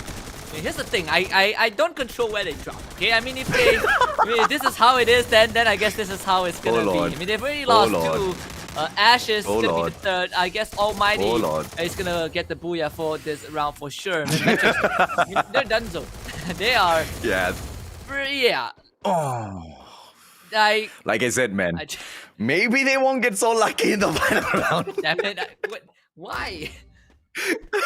What does have to be? What? ITX, though, they are stepping it up. Aoki has gotten taken down already, and Mbalore is out of there. He needs to take the vehicle, catch up with Aoki, somehow or other pick this guy up, but Shooks is looking to eliminate this guy. Mbalore, he needs to be careful. Time Turner pulled out on top of Aoki, but Aoki gets taken out of the equation either way. Shot is the guy to put that final bullet into the coffin. Mbalore as well as Limit. Mbalore has... Mbalore! What a takedown! Beautiful! But Zapnu makes sure he pays a high price for it, and we're all left with Limit, and this guy is running out of luck. And despite all of those plays, Wills gets 0 kills. I didn't believe it. Tactical Intex, they had to face off against Wills, and Wills got 0 kills out of that.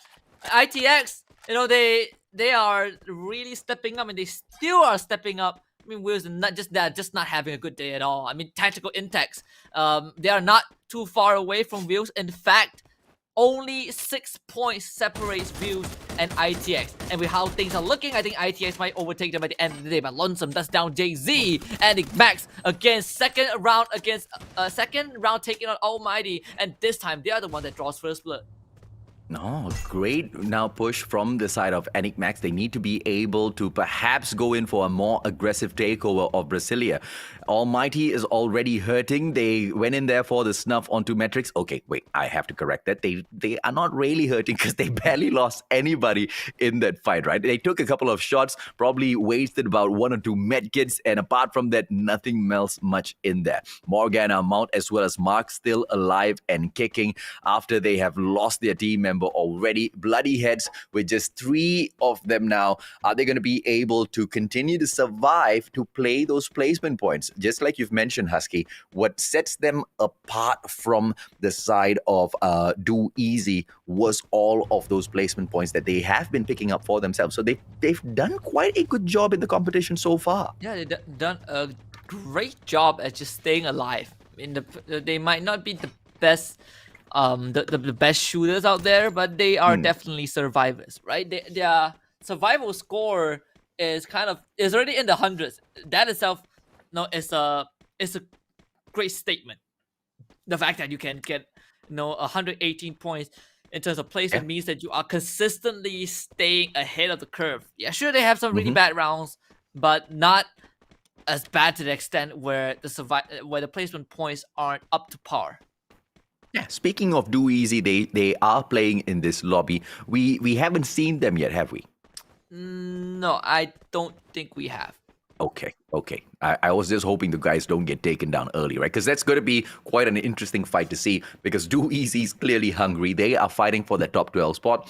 But, like we've discussed so many times around now, every single time Do Easy does a little bit well, Bloody Heads continuously steps it up on their own end, right? And Do Easy is finding it such a hard task for them to overcome. Fast Kill might be able to snuff out Bloody Heads at Forge, and that might be the opening that Do Easy needs for themselves, Sasuke. Yeah, I'm looking for ITX, and I think, and yeah, there we go. Yeah, Quarry, pretty much alone on that island. I'm pretty sure they have to move into the mainland pretty soon, judging by how the circle is so far. But Enigmax, they did get an early kill. I believe that was on Jay-Z from the side of Almighty.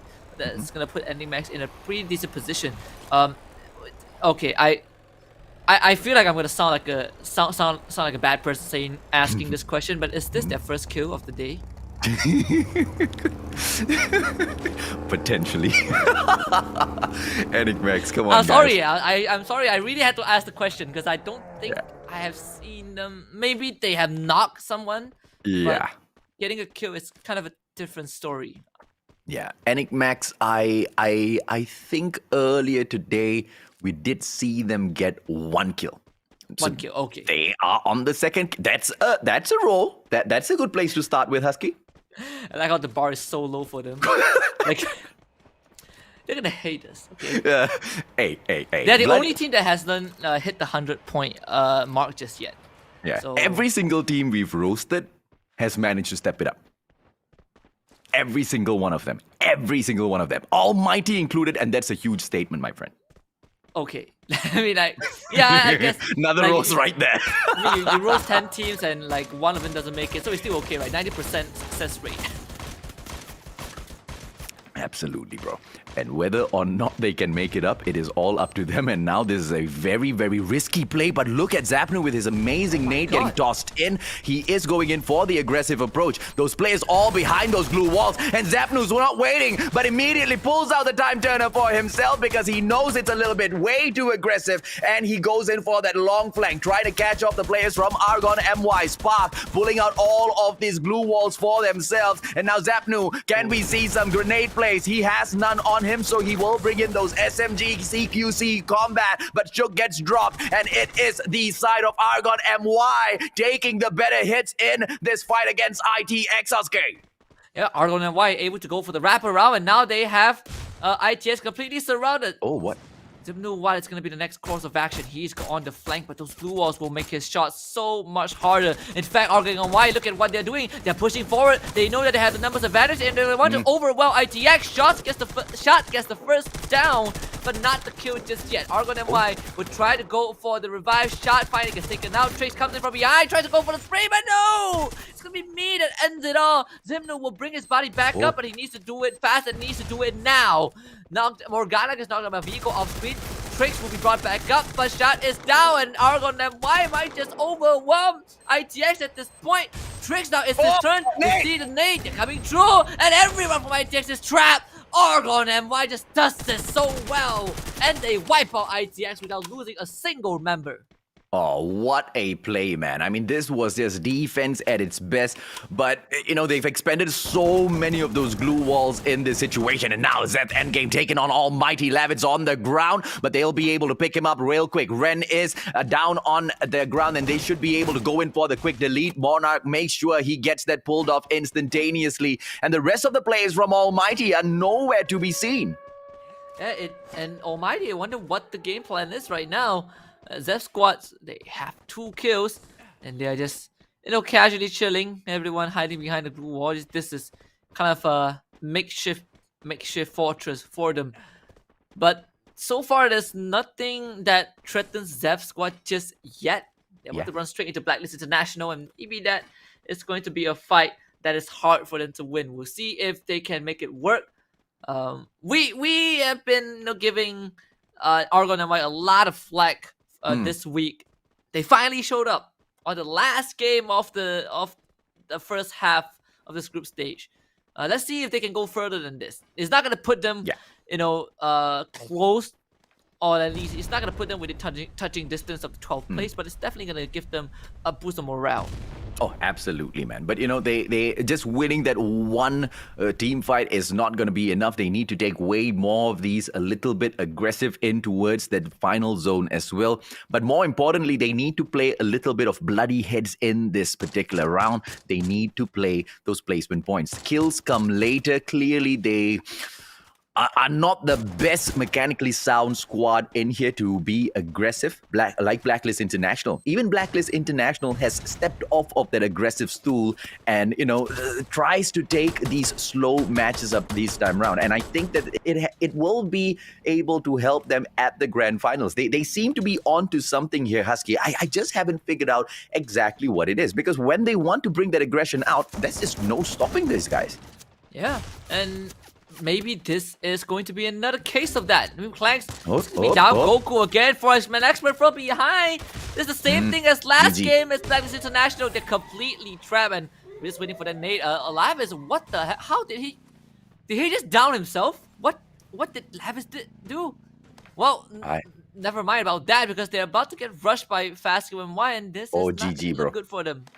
Yeah, Fastkill in there, Zed, Blacklist International, 4X-Man Expert. Who else wants a piece of this cake? Bring it on. Blacklist International now going in with the aggressive push. Will be able to find Type 64, drops him onto the ground. The delete does not come through just yet. Monarch taken down as well. Blacklist International are right back in business. But Team Fastkill MY are moving straight up in. Oh, look at this. Look at the defense by Blacklist International. International with those glue walls just trapping themselves up in this compound. But this is gonna be a risky play because Vasquez, all they need to do is just take one of those glue walls down and pop all of those strings of nades in towards Blacklist International, and they'll go pop.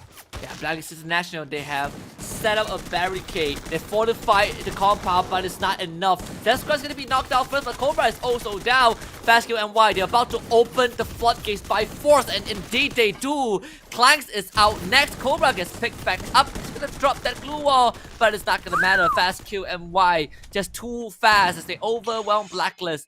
And Blacklist International, they are out. Yeah, too good, too lucky in that circumstance as well for Vascular MY that Blacklist International did not have enough of that firepower on them. It's just way too messy. 4X-Men Expert asking great questions, and those guys, after they ask those tough questions, they're like, okay, enough interference, we are out of here now, and they continue to move on deeper into the circle. But Vascular MY, they just saw that opportunity, they heard those gunshots, and they knew that they could overcome that situation. They go in for that aggressive push as usual. But what I'm afraid of is we've seen this aggression from Team Fastkill before, and it's not consistent, right? Sometimes they come up in here super high frags, sometimes they come up short. But yesterday in the final 2 games, they managed to pick those buoys up. Let's see if they can secure the exact same this time round as well, Husky. And this is gonna be pretty close. I mean, because Blacklist International got knocked out, I think in 9th place, that means that 4X-Men Expert have a really good chance of overtaking Blacklist by the end of this round. In fact, I think they've already had, just based on placements and kills alone. So Blacklist International, they're not going to be happy about the result. And 4X-Men Expert still standing strong. Oregon MY on the western island. They probably will have to move pretty soon, depending on where the circle goes. And that's where Do Easy is also at. On the more northern side, Rybell does take out Yun as the pressure from 4X-Men Expert continues to wait on Fastkill and Y. Why is the player from Almighty swimming outside of the zone? He's just swimming across, trying to play survival. Sparks knocks Shira out of the equation, and bye-bye, that guy goes. Unfortunate for him. 4X-Men Expert, on the other hand, still looking for the players from the side of Enigmax. Not going to be able to find anyone just yet, but they have got the zone in here for themselves, which means they can set up the defense. Team Fastkill MY might be able to ask some good questions. Do Easy taking out bloody heads, literally the ones that they need to overcome. We were talking about this earlier on, so it'll be very interesting to catch that fight, Husky. Yeah, and if they can take up Bloody Head right now, they are going to put themselves even closer to the 12th spot. As 4X-Men Expert, they're going to take on not just Fastkill and Y, but also EMX. Maybe that is a bit too much for them to handle, as they lost Goku courtesy of Fastkill and Y. But Fastkill and Y will have to run. They need to run behind, and wow, Ali is caught out in the open. Can he make it through? And yes, he does. He makes it through. Bloody Head gets eliminated by Oregon MY. Good news for Do Easy for sure. Yeah, absolutely, man. And Do Easy, they started off that whole thing. Now Jembal gets down. Views getting involved in this fight as well. I want to see exactly what's happening in this battle, man. I mean, how are so many of these squads involved in this fight? Jembal got deleted through already. Ipan tops his health right back up. They are holding on to a very, very troublesome spot here as they try to get in towards the next zone. Number 1, they have to go for a quick swim. Number 2, Argon MY will be able to ask those tough questions. So Do Easy, now's the best time to get their butts moving, Husky. Yeah, and they need to do it quick. Look at where the circle is. It's not in their favor. Start swimming, my friends. Swim, take the zip line, do whatever it takes to get onto mainland, because that's where the final showdown is going to happen. Do Easy shot still staying on that island. Maybe you want to take a few pot shots on the members of Argon MY, but if they don't do it right now, Argon MY, they will make it to shore, and they are now in safe zone. Fastkill MY is gonna gatekeep it, and I think Fastkill MY sees it. Argon MY running uphill. This is gonna be a tough fight, and that means 4X-Men Expert completely left alone, and they will have an easy access into the circle. Argon MY now under heavy fire.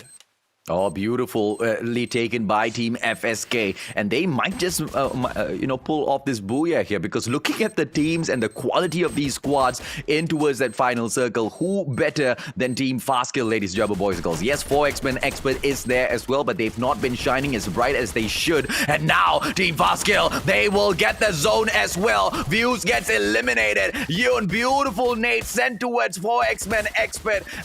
Argon MY, they are struggling in this fight, and Shark on the ground now. Team Fastkill, they not only need to pick this guy up, but they need to watch their backs.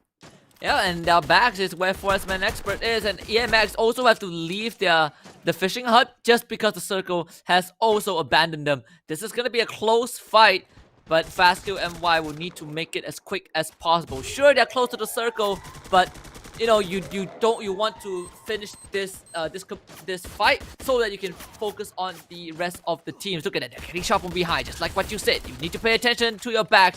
And Ali, he gets another down onto a member of Argon MY, but Fastkill themselves, they're not in such a comfortable spot. Soldier from EMX putting on pressure. Argon MY in a horrible spot, and that's where Forestman Expert is gonna start chipping in. As Space will finally eliminate V2. Maybe Forestman Expert can get the second booyah, as the rest of Fastkill will annihilate Argon MY, but they gotta make it quick. Oh, absolutely, man. And now Fastkill will have that opportunity. They take it. Argon MY eliminated now. Enigmax, 4 kills so far. Soldier as well as Black down. Back to back coming through. And now 4X-Men Expert out of the equation as well. Team Fastkill, the inconsistency, who cares about it as long as they bag the booyah. And they get it done yet again, Husky. Hanma picks up the MVP. FSK picks it up yet again. And this is a huge round for Fastkill MY. Not only did they get the booyah by the end of the first half of the league stage, but they also bagged more than 20 points. That is going to put them so far ahead of all of the other teams. And I would say, Fastkill MY, they have certainly impressed us. And after week number 2, I think week 2 they were still kind of struggling. We kept comparing them to Freedom Rumble, right? We always say the Freedom Rumble is Fastkill MY, but better. Freedom Rumble just does a lot of things better than Fastkill MY. Not anymore. Fastkill MY, they put ahead, and they're putting ahead even farther. Maybe this is what Fastkill MY is trying to tell everyone else. Do not compare us to Freedom Rumble. We are just the superior team. Let's bring our hosts back, Annalie and Holler, and I'm pretty sure they have something to say about this final round. Welcome back, guys. I just want to quickly point out all the horses that we put our money on dropped really early. This may have been a case of caster's curse in this round. I feel kind of bad for some of these teams, but I mean, it wasn't too bad. Fastkill MY going to be super proud of themselves. They got a buttload of points, and I feel like for them, these points were so crucial because the position that they are in on the leaderboard right now is so influential with the points that they're definitely going to be able to overtake, without a doubt, no problem. All right, for me, I don't mean to call out people here, but I need to call you out, Husky. I mean, I predicted ITX, they were going to do well, and then what do? You jump on that bandwagon, you predict ITX and Metrics were going to do well. What happened? Metrics gets eliminated first, ITX goes down next, right? So, you're jumping on my bandwagon and you're bringing my team down, right? You're not even giving them a chance to play right now. And ITX, I'm really disappointed because of this prediction, okay? So, Husky, that one's on you. But a big shout out to Fastkill. Just a big props for that. And Enigmax, honestly, we haven't talked about them. They were really struggling and they got second place. So, a big shout out to them for finally just getting at least to 2. Yeah, absolutely, man. I mean, Husky and his sway mouth and predictions, unfortunately. I'll take it. Today is not my day, okay? Today is not my day. It's all good. We all have the days that Metrics has, man. Here's the thing. We put our money on, 1/3 of the teams playing, and who would have thought all 4 of them drop out early, okay? It's just an unlucky day for all of us. Excuse me, okay, Almighty did all right. They finished in the middle of the pack. There wasn't more like you guys. You're settling for the middle of the pack now, Dad? Actually, seriously, it was funny, right? Because, what was it? So, Almighty dropped in with Metrics, and I was like, oh my god. Metrics didn't even let me finish that intro, right? They just... I was trying to build them up and they just got eliminated. Now that Oh, that goodness. is on them, okay? Yeah. That was definite. That's definitely on them, man. I mean, pick your drop spots a little bit better. Back away if you see another squad there. Especially if you know that luck really hasn't been on your side, right? But Almighty, it was quite a good fight that they took. Gods of RNG were on their side, but kind of abandoned them shortly after. It was very short-lived, for sure. It was really short-lived. I think if Batman didn't get picked off so early, we could have looked at a completely different game. Because we know that Batman, I'd say he does a lot of the heavy lifting when it comes to the kills for the team. Yeah. Like, without Batman, you've got the supporting cast without the superstar. Oh, I mean, I think after this last round, we probably will see a big shift on the leaderboard for sure. The biggest loser is probably Blacklist International, just because the last round did not go their way. I think for all the other teams, they're still okay. You know, some of them had a bad round, but it's not gonna affect them too much. I mean, like Wheels, ITX, they might have not had a good round, but Blacklist International probably took the hardest fall just because they got knocked out that early. Yeah, and not only did they get knocked out early, I think they're going to get knocked down the leaderboards as well, right? I mean, we were talking about it earlier, guys. The differential in terms of points for each and every single one of these squads, except in certain areas, for example, for Do Easy to catch up into the 12th spot, that's a huge gap in terms of points. For PXG to catch up with Supreme Assault Forces, huge gap in points. But for everybody else, it's just all out there, right? So it's anyone for the taking, and we're continuously seeing that leaderboard change each and every single week, not each and every single week, but this week, you're right, Husky, it's been the biggest of change. And I think 4X-Men Expert are going to be very, very happy with how this week ends. Yeah, same for Fast MY. They have always been, behind Freedom Rumble, and just within 1 week they pulled ahead by a mile. I mean, Freedom Rumble had a horrible day. 2 rounds in a row they got knocked out first, and they didn't get much out of it, right? And it is finally a day where Freedom Rumble's aggression somehow just backfires every time. Yeah. It just seems like Almighty. Right, Even though Almighty got kicked out early, I think they are still in quite the secure position, right? Just because of their performance in here today. Yeah. I mean, let's not talk about the final match. It was unfortunate, but overall today, Almighty's just been a different sort of a squad, guys. Holly, what do you think about their performance in comparison to those other weeks? I think it was a little subpar. I think it was more average more than anything else. Almighty is one of those, it's really hot or cold teams, right? And I think that today was kind of like a mixed bag for me. I wasn't too impressed there with them today. But, just to kind of what Husky was talking about in terms of fast kill, right? This is a team that just feasts on this Group A versus Group C matchup. They do really, really well. So I'm sure that they're going to be very disappointed with the whole shakeup moving forward, because this is how they get their points. And they're making sure that they do this. Again, just finishing strong. This is a team that you need to look out for. And hopefully they get a good mix-up in that next shakeup as we go into next week. Yeah. Actually, speaking of that shakeup, I think it's time we sort of talk about this, right? Because now the shakeup, it's imminent. It's going to happen. We'll talk about this over the highlights as well from our previous matchup. But are there any teams that you're looking at and thinking this shakeup is going to be so good for them? Tactical Index. Tactical Index? Yeah. I think that they... Okay, you know what? It's so hard to predict, guys. It's so hard to predict because we don't know who's just going to be that ultimate kryptonite for another squad, right? Like, we've seen that happen before, and what's annoying is a team like Tactical Index, when they were initially dropped into this particular grouping, they could not find their strike. And now that they've finally gotten used to it, I hope they are able to just jump onto that platform and excel themselves forward instead of the exact reverse happening, because there's a high potential for that as well. It literally is a 50-50 with the mix-up, and that's exactly what I don't like about Free Fire and Garena, man. Y'all throw my predictions off with this mix-up. For me, I will go with Wheels. I think this shakeup is probably going to help them a bit more. I know that I think across the first half we haven't we talk a lot about wheels and how good they are, but we never really look at them and be like, yeah, these guys are probably gonna end up with like a couple of booyahs. They have 3 so far under the belt, but I think this shuffle is gonna benefit them a bit more. We are seeing glimpses of brilliance from wheels, and maybe a bit of changes in the groupings is gonna give them a bit more room to shine. For me, I think it's going to be Bloody Head, right? I think that they're just starting to hit their stride right now, and then going into a little bit of a mix-up here as they place 8th place here. Not the greatest showing, but I think overall they've had a very positive score, and they did make a little bit of moves in that sense. But Argon Malaysia, look at this. Enigmax, these are the bottom, like the cellar dwellers that are kind of just making their way with 14 points apiece. Big showing up by Argon Malaysia and Enigmax, again, from the weaker Group A, so they're going to like that mix-up as well. I'm really keen to see what this leaderboard's gonna look like, right? The total bracket, to see if whether or not Blacklist have been able to maintain their position. I think the chances of them maintaining are really slim now.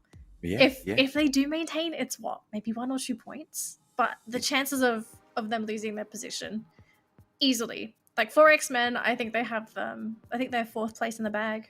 Yeah, that's exactly what I think as well, right? 4X-Men Expert crazy on the place in terms of getting those points, but not as aggressive as how they started off the MCP Major Season 2. And if they are able to find that stride once again after the shakeup, I have got no doubt whatsoever that they'll continue climbing up and potentially just sit between PXG as well as AKO. They've got the quality, they just do not have that consistency.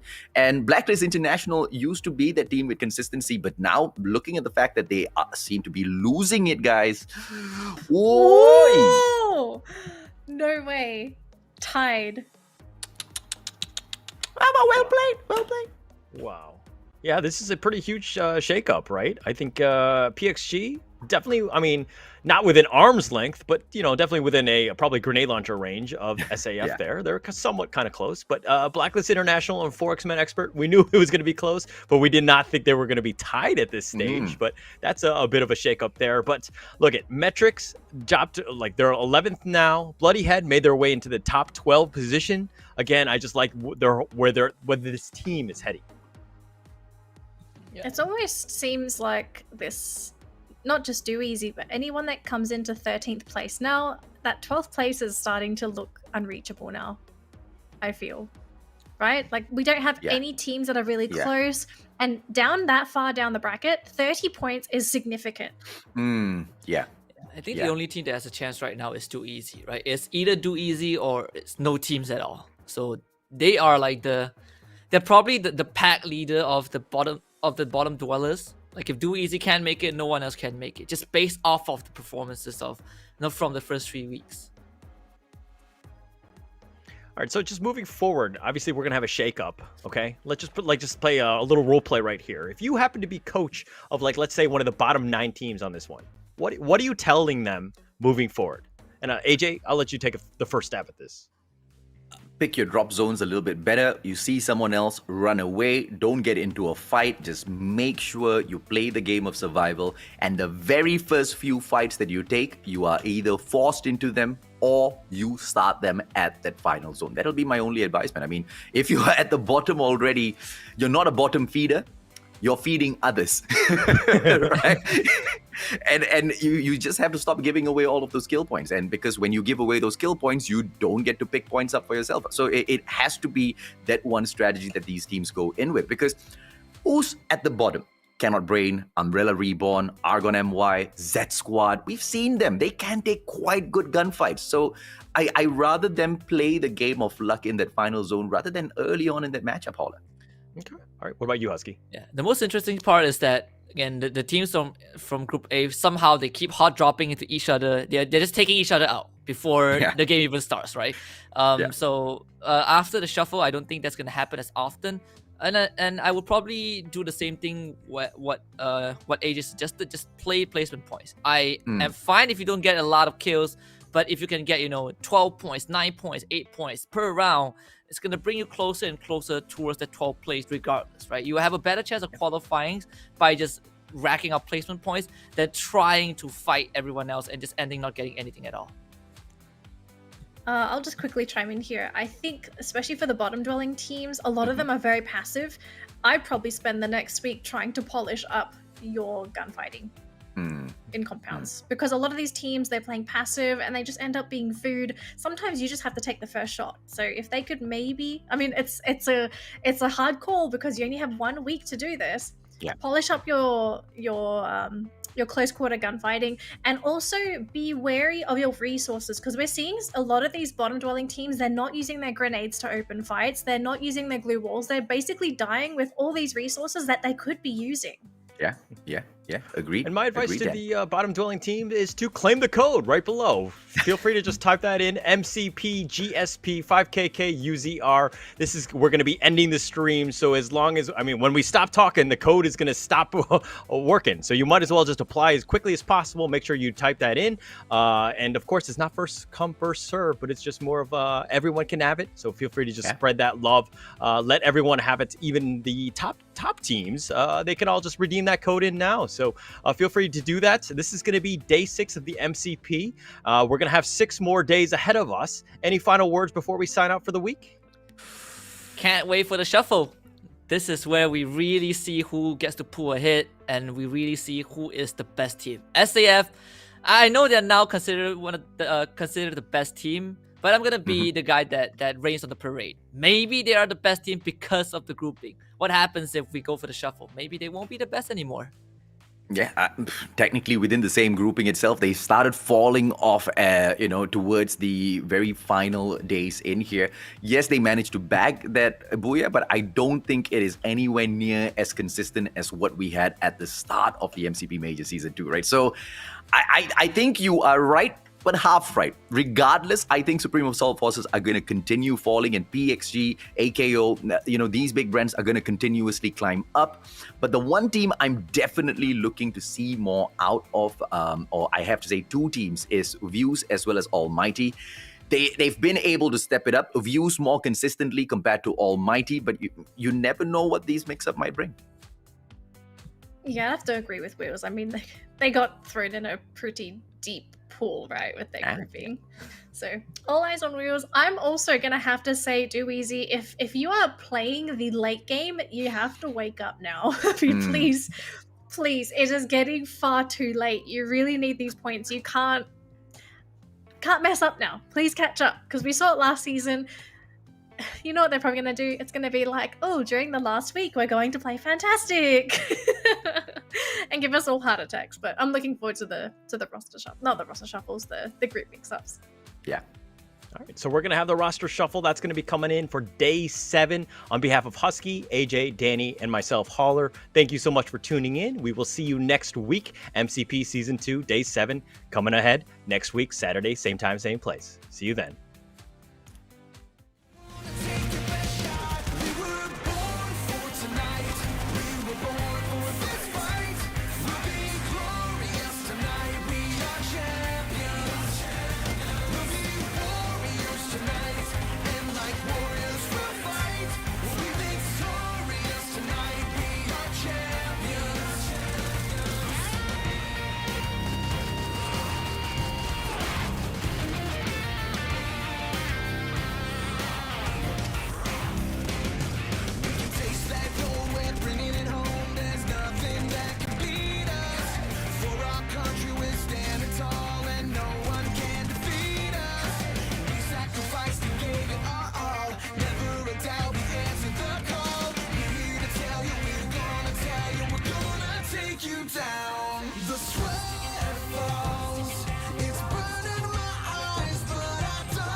tonight.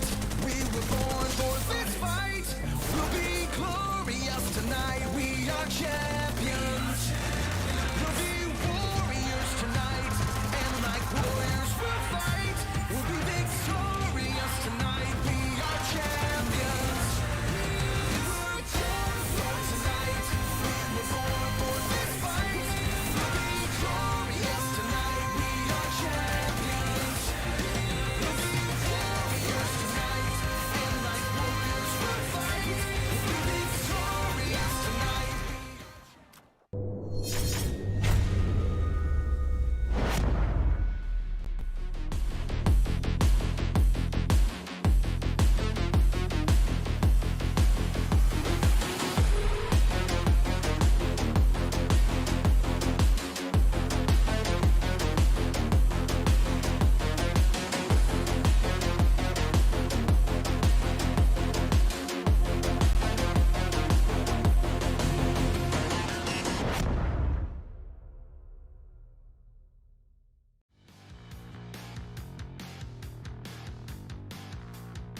Ku takes let's go down. Spade dropped onto the ground. Jabat goes down as well for X-Men. X-Men not looking great at all.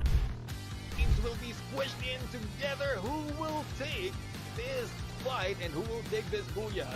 It's going to be Almighty on our screen. They're putting up the kill. Shira is down, but Batman, he's running into the center. We're planning to smash it. It's public to everyone. Can Almighty do this? He's the last man alive. Almighty turns around, and I think they've done it. But he does not get the hits onto Batman, and Batman can't even pull those flanks off. Beautiful nade placement coming through from Jembal, but Shira gets taken down, eliminated immediately.